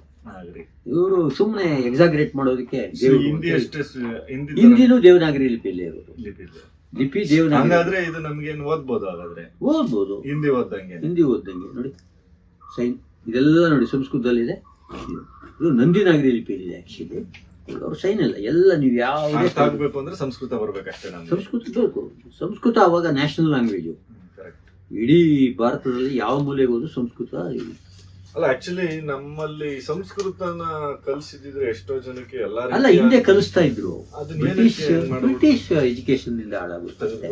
ಎಲ್ಲ ಅದಕ್ಕೆ ಮೊದಲು ಇತ್ತು. ಮಹಾರಾಜರ ಕಾಲದಲ್ಲಿ ಮೈಸೂರು ಸಂಸ್ಥಾನದಲ್ಲಿ ಸಂಸ್ಕೃತ ಅಲ್ಲ, ಅದು ಇದು ಅಮರನ ಪ್ರೈಮರಿ ಸ್ಕೂಲ್ ಇರ್ತಾ ಇದ್ರು. ಅಮರಕೋಶ, ಅದರ ಪದ್ಯಗಳನ್ನ ಬಾಯಾಟ್ ಮಾಡಿಸ್ತಾ ಇದ್ರು. ಅದೇ ಪರಂಪರೆ. ಗುರು ಇದರಲ್ಲಿ ಬಂದಿಂದ ಏನ್ ಮೈಸೂರು ಅರಸರ ಕಾಲದಲ್ಲಿ ಬಹುಶಃ ಅವರು ಒತ್ತಾಯ ಏನು ಮಾಡಿರ್ಲಿಲ್ಲ, ಈಗ ಮಾಡ್ಬೇಕು ಅನ್ನೋದು ಗೊತ್ತ. ಅಮರ ಕೋಶ ಅಭ್ಯಾಸ ಮಾಡಿಸ್ತಾ ಇದ್ರು. ಅಮರ ಕೋಶ ಚೆನ್ನಾಗಿ ಪ್ರಾಕ್ಟೀಸ್ ಆಯ್ತು ಅಂದ್ರೆ ಕನ್ನಡ ಪದಗಳಿಗೂ ಅರ್ಥ ಆಗ್ತದೆ, ಸಂಸ್ಕೃತ ಪದಗಳು ಅರ್ಥ ಆಗ್ತದೆ. ಅಮರಕೋಶ ಅನ್ನೋದು ಅದು ಸಂಸ್ಕೃತ ಒಂದು ಡಿಕ್ಷನರಿ. ಅದು ಸಾಮಾನ್ಯ ಪ್ರೈಮರಿ ಬಾಯ್ಪಾಠ ಮಾಡಿಸ್ತಾ ಇದ್ರು. ಈಗಲೂ ಸಂಸ್ಕೃತ ವಿದ್ವಾಂಸರು ಬಾಯ್ಪಾಠ ಮಾಡಿ ಜನರಲ್ ಆಗೇನೆ ಈಗಲೂ ಕಾಮನ್ ಭಾಷೆಗೆ 3% ಸಿಮಿಲರ್ ಇಲ್ವಾ ಸರ್ ಸಂಸ್ಕೃತ ಕನ್ನಡ? ಪದಗಳು ಸಿಮಿಲರ್ ಇರ್ತದೆ. ಬಳಕೆಯ ಪದಗಳು ಬೇರೆ ಬೇರೆ ಇರ್ತದೆ. ಮಲಯಾಳಂನಲ್ಲಿ 60% ಸಂಸ್ಕೃತ ಪದಗಳಿದೆ. ಕನ್ನಡದಲ್ಲಿ ಹತ್ತತ್ರ 40-50% ಸಂಸ್ಕೃತ ಪದಗಳಿದೆ. ತೆಲುಗಿನಲ್ಲಂತೂ 60 ಹೋದ್ರೂ ಆಶ್ಚರ್ಯ ಏನಿಲ್ಲ. ಅಲ್ಲಿ ತಮಿಳಿನಲ್ಲಿ ಸ್ವಲ್ಪ ಕಡಿಮೆ ಇದೆ. ಆದ್ರೆ ಸಾಹಿತ್ಯದಲ್ಲ, ಜನ ಮಾತಾಡೋದ್ರಲ್ಲಿ ಸಾಹಿತ್ಯದಲ್ಲಿ ಇದ್ದೇ ಇದೆ. ಅದನ್ನ ಅವ್ರು ಹೈಲೈಟ್ ಮಾಡ್ತಾ ಇದ್ದಾರೆ. ಇಲ್ಲಿನ ನಮ್ಮ ದಾಸ ಸಾಹಿತ್ಯ, ವಚನ ಪರಂಪರೆಯಲ್ಲಿ ಹೇಗೆ ಸಂಸ್ಕೃತ ತಿಳ್ಕೊಂಡಿದೋ ಅಲ್ಲಿನ ಕಾಂಟೆಂಪರರಿ ಸಾಹಿತ್ಯದಲ್ಲಿ ಇದೇ ತರ ಅಪಭ್ರಂಶ ರೂಪದಲ್ಲಿ ಇರ್ತದೆ. ಸಂಸ್ಕೃತ ನೇರವಾಗಿರಲ್ಲ, ಯಾಕಂದ್ರೆ ಅಲ್ಲಿ ಶಬ್ದಗಳೇ ಇಲ್ವಾ, ಧ್ವನಿ ಇಲ್ವಲ್ಲ. ಧ್ವನಿ ಇಲ್ದರಿಂದ ಅಪಭ್ರಂಶ ರೂಪದಲ್ಲಿ ಇದ್ದೇ ಇರ್ತದೆ. ಧಾರ್ಮಿಕ ಸಾಹಿತ್ಯ ಇದೇ ತರ ಇರ್ತದೆ. ಅಲ್ಲಿ ಶ್ರೀ ವೈಷ್ಣವದಾಗ್ಲಿ ಶೈವರದಾಗ್ಲಿ ಸಾಹಿತ್ಯ ಓದಿದ್ರೆ ನಿಮ್ಗೆ ಅರ್ಥ ಆಗ್ತದೆ, ಏನು ಸಮಸ್ಯೆ ಆಗಲ್ಲ. ಯಾಕೆಂದ್ರೆ ಇದು ಗೊತ್ತಾಗ್ತಲ್ಲ, ಸಂಸ್ಕೃತ ಪದ ಹಿಂಗಾಗಿದೆ ಅಂತ. ಏನಿಲ್ಲ. ಹಾಗಾದ್ರೆ ಈಗ ನೀವು ತೋರಿಸ್ತಾ ಇರುವಂತದ್ದು ಇದೆಲ್ಲ ತಮಿಳುನಾಡಲ್ಲಿ ಇರುವಂತಹ ಶಾಸನಗಳು? ಇಲ್ಲ, ಇದು ಬರೀ ಕರ್ನಾಟಕ, ತಮಿಳುನಾಡು, ಆಂಧ್ರ ಮೂರು ಕಡೆ ಇರೋ ಶಾಸನಗಳು ಭಾಷೆಯಲ್ಲೇ ಇರ್ಲಿ, ಅಲ್ಲ, ಇದೆಲ್ಲ ಸಂಸ್ಕೃತದಲ್ಲಿ ಮಾತ್ರ ಸೈನ್ ಮಾತ್ರ ಕನ್ನಡದಲ್ಲೇ ಇರ್ತದೆ. ಇದು ತಮಿಳುನಾಡಲ್ಲೂ ಇದೆ, ಎಲ್ಲಾ ಕಡೆನೂ ಇದೆ. ಅವ್ರದ್ದು ಯಾರು ನೋಡಿ, ಎಲ್ಲೇ ನೋಡಿ. ಎಷ್ಟಿದೆ ಸರ್ ಈ ತರ ಶಾಸನಗಳು? ನೋಡಿ, ಇದು ಅವ್ರ ಸಂಸ್ಕೃತ ಶಾಸನಗಳೇ ಇಷ್ಟಿದೆ. ಸಂಸ್ಕೃತ ಶಾಸ್ತ್ರಗಳೇ ಇಷ್ಟಿದೆ. ಇನ್ನು ಕನ್ನಡ ಶಾಸ್ತ್ರಗಳು ಬೇಕಾದಷ್ಟಿದೆ. ಹಂಗೆ ಬೇರೆ ಬೇರೆ ತರ ಬಹಳ ಇದೆ. ಈಗ ತಮಿಳ್ನಾಡಿನ ತುಂಬಾ ಕೋರ್ ನಮಗೆ ವ್ಯಾಲ್ಯೂಯಬಲ್ ಅನ್ಸೋದು, ಒಂದು ತುಂಬಾ ದೊಡ್ಡ ಇನ್ಫಾರ್ಮೇಶನ್ ಕೊಡುವಂತ ಕನ್ನಡ ಶಾಸನ ಹೇಳೋದಾದ್ರೆ ಯಾವ್ದು ಹೇಳ್ಬೋದು ಸರ್ ತಮಿಳ್ನಾಡಲ್ಲಿ ಸಿಗುವಂತದ್ದು? ಯಾಕಂದ್ರೆ ನೀವು ತಮಿಳುನಾಡಿನ ಕನ್ನಡ ಶಾಸನಗಳ ಮೇಲೆ ಅಧ್ಯಯನ ಮಾಡಿರೋದ್ರಿಂದ. ಇಲ್ಲ, ಈಗ ಹಂಗೆ ನೋಡ್ಲಿಕ್ಕೆ ಹೋದ್ರೆ ಅರ್ಲಿಯೆಸ್ಟ್ ಅಂತ ಲೆಕ್ಕ ತಗೊಂಡ್ರೆ ನಮ್ಮ ಬಾದಾಮಿ ಚಾಲುಕ್ಯರ ಮೊದಲನೇ ವಿಕ್ರಮಾದಿತ್ಯನ ರಾಜಸಿಂಗೇಶ್ವರ ದೇವಸ್ಥಾನದಲ್ಲಿರೋದೆ. ಶಾಸ್ತ್ರ ತುಂಬಾ ದೊಡ್ಡದಲ್ಲ, ಕ್ಲಿಯರ್ ಆಗಿ ಹೇಳ್ತಾರೆ. ಕಂಚಿಯನ್ನ ಗೆದ್ದು ರಾಜಸಿಂಗೇಶ್ವರಂ ದೇವಸ್ಥಾನಕ್ಕೆ ಹೋಗಿ ಅಲ್ಲಿನ ಆಭರಣಗಳನ್ನ ನೋಡಿ ಮತ್ತೆ ಅದಕ್ಕೆ ವಾಪಸ್ ಕೊಟ್ಟಿದ್ದ ವಿಷಯ ಹೇಳ್ತಾರೆ ಅಷ್ಟೇ. ಅಲ್ಲೇ ಕಂಚಿಯಲ್ಲಿ ಅಲ್ಲೇ ಇದೆ. ಕನ್ನಡದಲ್ಲೇ ಸೂಪರ್, ಅಲ್ಲೇ ಇದೆ. ಅಂದ್ರೆ ನಂತರ ಆದ್ರೂ ಅವ್ರು ಯಾಕೆ ಅಂದ್ರೆ ಶಾಸನಗಳನ್ನ ಹಾಳು ಮಾಡಬಾರ್ದು ಅನ್ನೋ ಒಂದು ಕಾನ್ಸೆಪ್ಟ್ ಅಲ್ಲಿ ಹಾಗೆ ಉಳ್ಕೊಂಡಿದೆ. ಅಲ್ಲ, ಈ ದೇವಸ್ಥಾನದಲ್ಲಿ ಇರ್ತೈತೆ. ದೇವಸ್ಥಾನದಲ್ಲಿ ಅವೆಲ್ಲ ಭಾಷೆ ದ್ವೇಷ ಅವೆಲ್ಲ ಇತ್ತೀಚಿನ ಕಾನ್ಸೆಪ್ಟ್ಗಳು. ಅವಾಗ ಏನೂ ಇಲ್ಲ. ಅವಾಗ ರಾಜ್ಯ ಅಷ್ಟೇ ಏನೋ ಹಾಕಿದ್ದಾರೆ ಅಷ್ಟೇ, ದೇವ್ರಿಗೆ ಸಂಬಂಧಪಟ್ಟಿದ್ದು. ಆ ಥರ ಆಗಿದ್ರೆ ಎಲ್ಲ ಏನೇನೋ ನಾಶ ಆಗ್ಬಿಡ್ತಾ ಇತ್ತು. ಅವು ನಾಶ ಆಗಿಲ್ಲ.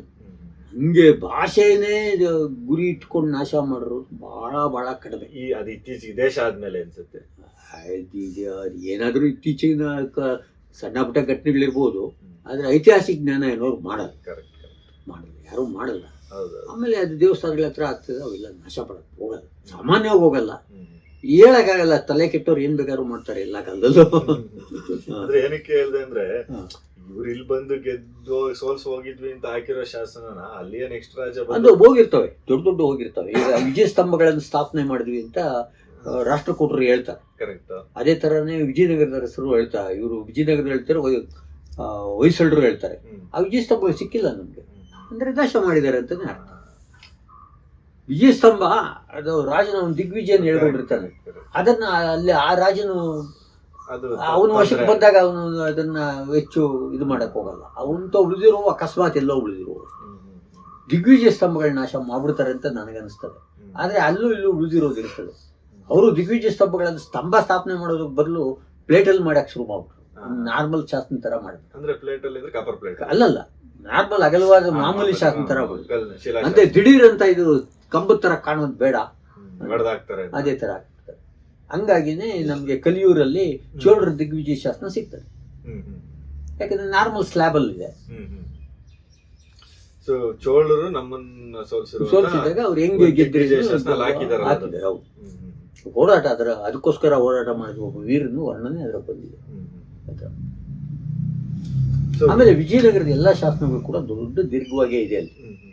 ಅಲ್ಲಿ ಸಾಮಾನ್ಯ ವಿಜಯನಗರದ ಅರಸರು ಏನ್ ಮಾಡ್ತಾ ಇರುತ್ತೆ, ಕನ್ನಡ ಭಾಷೆ ಕನ್ನಡ ಲಿಪಿಯಲ್ಲಿ ಒಂದು ಶಾಸನ, ಆಮೇಲೆ ಗ್ರಂಥ ಲಿಪಿಯಲ್ಲಿ ಸಂಸ್ಕೃತ, ಆಮೇಲೆ ತಮಿಳು ಲಿಪಿಯಲ್ಲಿ ಒಂದು ಶಾಸನ. ಇಷ್ಟು ಕಂಪಲ್ಸರಿ ಆಗ್ತಾ ಇದ್ರು. ಒಂದೇ ಶಾಸನ ಮೂರು ಕಾಪಿ ಒಂದರಲ್ಲಿ. ಸಾಮಾನ್ಯವಾಗಿ ಶ್ರೀರಂಗಮ್ಮು ಕಾಂಚೀಪುರಂನಲ್ಲಿರೋ ಅನೇಕ ದೇವಾಲಯಗಳಲ್ಲಿ ನಮ್ಗೆ ಈ ತರ ಸಿಗ್ತದೆ. ಇದೇ ಪ್ಯಾಟರ್ನ್ ತಿರುಪತಿಯಲ್ಲೂ ಸಿಗ್ತದೆ. ಒಂದೇ ಶಾಸನವನ್ನೇ 3-4 ಭಾಷೆಗಳಲ್ಲಿ ಹಾಕ್ತಿರೋದು, ಅದು ವಿಜಯನಗರದ ಸಿಗ್ತದೆ. ಆಮೇಲೆ ಹೊಯ್ಸಳರದು ಇದೆ ಆ ತರ. ಅಂದ್ರೆ ರಾಜಭಾಷೆಯಾಗಿ ಕನ್ನಡ ಹಾಕ್ಸ್ತಾ ಇದ್ರು, ಅದೇ ಇಂಡಿಕೇಟ್ ಮಾಡ್ತದೆ ಕರ್ನಾಟಕ. ಅಲ್ಲೋಗಿ ಕನ್ನಡ ಹಾಕ್ಸೋ ಉದ್ದೇಶ ಏನು ಇರಲಿಲ್ಲ, ಆದ್ರೆ ನಾವು ರಾಜರು ಅನ್ನೋ ಕಾರಣಕ್ಕೆ ಕನ್ನಡ ಉದ್ದೇಶ. ಆದ್ರೆ ಲೋಕಲ್ ಜನ ತಿಳಿಲಿ ಅಂತ ತಮಿಳರು ಹಾಕ್ತಾ ಇದ್ರು. ಸಂಸ್ಕೃತದಲ್ಲಿ ಇಲ್ಲಿ ಎಲ್ಲಾರ್ಗು ಪ್ರವಾಸಿಗರು ಬರಲಿ, ಅದು ಒಂಥರ ಆಸ್ಥಾನ ಭಾಷೆ ಇದ್ದಾಗ ಅದನ್ನು ಹಂಗೆ ಪದ್ಧತಿ ಇದ್ದೇ ಇದೆ. ಅದಕ್ಕೆ ದೇವಸ್ಥಾನದ ಗೋಡೆಗಳ ಮೇಲೆ ಉದ್ದುದ್ದ ಶಾಸನ ಅಂದ್ರೆ ಏನು ಜಾಸ್ತಿ ಎಲ್ಲ ಶಾಸನ ಇರೋದ್ರನ್ನೇ ಕಾಪಿಗಳು 2-3 ಕಾಪಿಗಳು ಇರ್ತವೆ. ಹಂಗಾಗಿ ತಿರುಪತಿ ದೇವಸ್ಥಾನ ಆಗ್ಲಿ, ಶ್ರೀರಂಗಂ ದೇವಸ್ಥಾನ ಆಗ್ಲಿ, ಕಂಚಿ ದೇವಸ್ಥಾನಗಳಲ್ಲಾಗ್ಲಿ ಶಾಸ್ತ್ರಗಳ ಸಂಖ್ಯೆ ಜಾಸ್ತಿ ಅಂತಲ್ಲ, ಶಾಸ್ತ್ರಗಳೆಲ್ಲ ಭಾಷೆಯಲ್ಲಿ ಇರ್ತದೆ. ಯಾಕೆಂದ್ರೆ ವಿಜಯನಗರ ಕಾಲ ಆದ್ರೆ ಏನಾಗ್ತದೆ, ಎಲ್ಲಾ ಜನರು ಅಲ್ಲಿ ಹೋಗ್ತಾ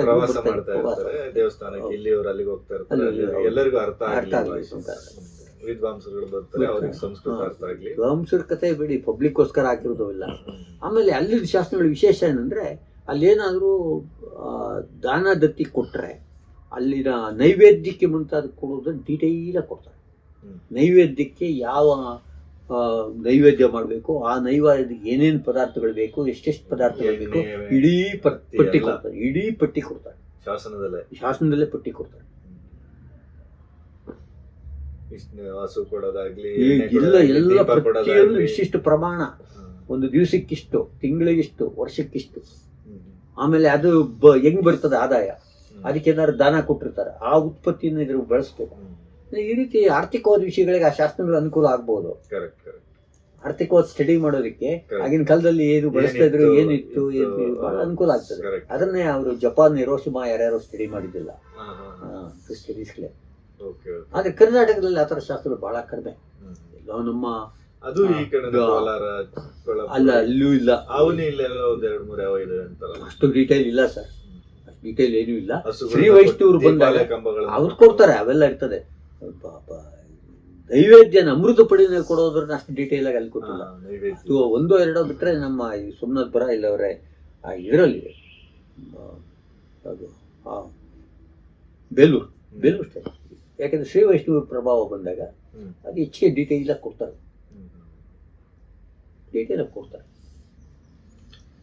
ನಮ್ಮಲ್ಲಿ ಒಂದೇ ಮಾತಲ್ಲಿ ಹೇಳ್ಬಿಡ್ತಾರೆ ಅಮೃತ ಪಡಿಗೆ ಅಂತ. ಅಮೃತ ಪಡಿ ಅಂದ್ರೆ ಏನು ಅಮೃತ ಪಡಿಗೆ ಏನ್ ಮಾಡ್ಬೇಕೋ ನೈವೇದ್ಯಕ್ಕೆ ಅದು ಮಾಡ್ತಾರೆ ಅಂತ. ಇಲ್ಲಿ ಶಾಸನಗಳಲ್ಲಿ ನಂಬಿಕೆ ಜಾಸ್ತಿ, ಜನ ಮೋಸ ಮಾಡಲ್ಲ ಅಂತ. ಅಲ್ಲಿ ಅರ್ಚಕರೋ ಗಿರ್ಚಕರೋ ಏನ್ ಮಾಡ್ಬೇಕು ಅನ್ನೋ ಬಯಕೆ ಅದು ಪ್ರತಿಯೊಂದು ಡೀಲ ಬರೀತಾರೆ. ಇದನ್ನೇ ಹಾಕ್ಬೇಕು, ಇದನ್ನೇ ಹಾಕ್ಬೇಕು, ಇಷ್ಟಿಷ್ಟೇ ಹಾಕ್ಬೇಕು. ಅದರಲ್ಲಿ ವ್ಯತ್ಯಾಸ ಆದ್ರೆ ಯಾರಾದ್ರೂ ಕೇಳಬಹುದು. ಕೇಳಲಿಕ್ಕೆ ತಾನೇ ಶಾಸ್ತ್ರ ಓಪನ್ ಆಗಿ. ಇಲ್ಲಿ ಯಾರು ಕೇಳ್ತಾ ಇರ್ಲಿಲ್ಲ, ಮಾಡಲ್ಲ ಅನ್ನೋ ನಂಬಿಕೆ ಇತ್ತು, ಏನ್ ಕೊಡೋದು ಗೊತ್ತಿಲ್ಲ. ಒಟ್ಟಲ್ಲಿ ಆ ಒಂದು ಹೆಚ್ಚು ಇದು ಪ್ರವೃತ್ತಿ ಅಂದಿದೆ. ಇಲ್ಲಿಲ್ಲ ಆ ಥರ. ಇಲ್ಲಿ ಬರೀ ಒಂದೇ ಒಂದು ವರ್ಡಲ್ಲಿ ಅಮೃತ ಪಡಿ ಅಷ್ಟೇ, ದೇವರ ಅಮೃತ ಪಡಿಗೆ ಮುಗೀತು. ಅಲ್ಲೇ ಅಮೃತ ಪಡಿ ಇಂತಿಂತು ಎಲ್ಲ ಬರೀತಾರೆ. ಸರ್, ಇದು ಈ ಕರ್ನಾಟಕ ಸಾಮ್ರಾಜ್ಯದ ಬಗ್ಗೆ ನಾವು ಮಾತಾಡೋದಲ್ಲ ಒಂದಷ್ಟು, ಇದನ್ನ ಹೆಂಗೆ ಏನ್ ಮಾಡಿ ನಿಮ್ಮ ದೃಷ್ಟಿಕೋನದಲ್ಲಿ ನಾನು ಹೇಳಿದ್ನಲ್ಲ, ಹೌದು ಖಂಡಿತವಾಗಲೂ ಇದು ಕರ್ನಾಟಕ ಸಾಮ್ರಾಜ್ಯನೇ. ವಿಜಯನಗರ ಅರಸರು ರೂಲ್ ಮಾಡಿದ್ದು ಕರ್ನಾಟಕ ಸಾಮ್ರಾಜ್ಯನೇ. ಎಲ್ಲಾ ರಾಜರು ಇದನ್ನು ಒಂದಲ್ಲ ಒಂದು ರೀತಿ ಒಂದಲ್ಲ ಒಂದ್ ಕಡೆ ಒಪ್ಕೊಂಡಿದ್ದಾರೆ. ಆದ್ರೆ ಇತಿಹಾಸಕಾರರು ಮಾಡ್ತಾ ಇರೋ ತಪ್ಪಷ್ಟೇ. ಇತಿಹಾಸಕಾರರು ಅದನ್ನ ಹೈಲೈಟ್ ಮಾಡ್ತಾ ಇಲ್ಲ ಅಷ್ಟೇ. ಅಟ್ಲೀಸ್ಟ್ ಬೇರೆ ಪ್ರದೇಶದವ್ರು ಮಾಡ್ತಾರೋ ಇಲ್ಲೋ ಬಿಟ್ಟರು ಕೂಡ ಕರ್ನಾಟಕದ ಬರಹಗಾರರು ಖಂಡಿತ ಮಾಡಬೇಕು. ಖಂಡಿತ ಕರ್ನಾಟಕಾಧೀಶರಾದಂಥ ವಿಜಯನಗರದ ಅರಸರು ಅಂತ ಬಳಸಿದ್ರೆ ಕನಿಷ್ಠ ಕರ್ನಾಟಕಾಧೀಶ ಅನ್ನೋದು ಉಳಿತೈತೆ. ಅವ್ರು ಕರ್ನಾಟಕದವ್ರು ಹೌದಾ ಅಲ್ಲ ಅನ್ನೋ ತರ ಗೊಂದಲ ಮಾಡೋದು ಬದಲು ಕರ್ನಾಟಕಾಧೀಶರು ಅದನ್ನ ಎಲ್ಲರೂ ಬಳಸ್ಬೇಕು. ಅದು ಬೇರೆಯವರು ಬಳಸಿದ್ರೆ ಇನ್ನೂ ಹೆಚ್ಚು ಅಧಿಕೃತ ಆಗ್ತದೆ. ಅವರು ವಿದ್ವಾಂಸರು ತಮ್ಮ ಇಂಗ್ಲಿಷ್ ಬರವಣಿಗೆಗಳೆಲ್ಲ ಅದು ಕಂಪಲ್ಸರಿ ಮಾಡಬೇಕು. ಅವಾಗ ಅದು ಬೇರೆಯವರೆಗೂ ಮುಟ್ಟುತ್ತೆ. ಆಗ್ಬಾರ್ದು ಸರ್. ಈಗ ನೀವು ಹೇಳ್ದಂಗೆ ಒಂದು ಶಾಸನ ಇದೆ ಅಂದ್ರೆ ಅಲ್ಲಿ ಎಲ್ಲಾ ಕಡೆ ಕನ್ನಡದಲ್ಲೇ ವಿರೂಪಾಕ್ಷ ಅಂತ ಸಹಿ ಮಾಡಿದ್ರಲ್ಲ, ಅದು ಡೆಫಿನೆಟ್ ಆಗಿ ಇಂಡಿಕೇಟ್ ಕೊಡ್ತದೆ. ಅಲ್ಲೇ ಸಿಕ್ಕೋಯ್ತು ನಮ್ಗೆ.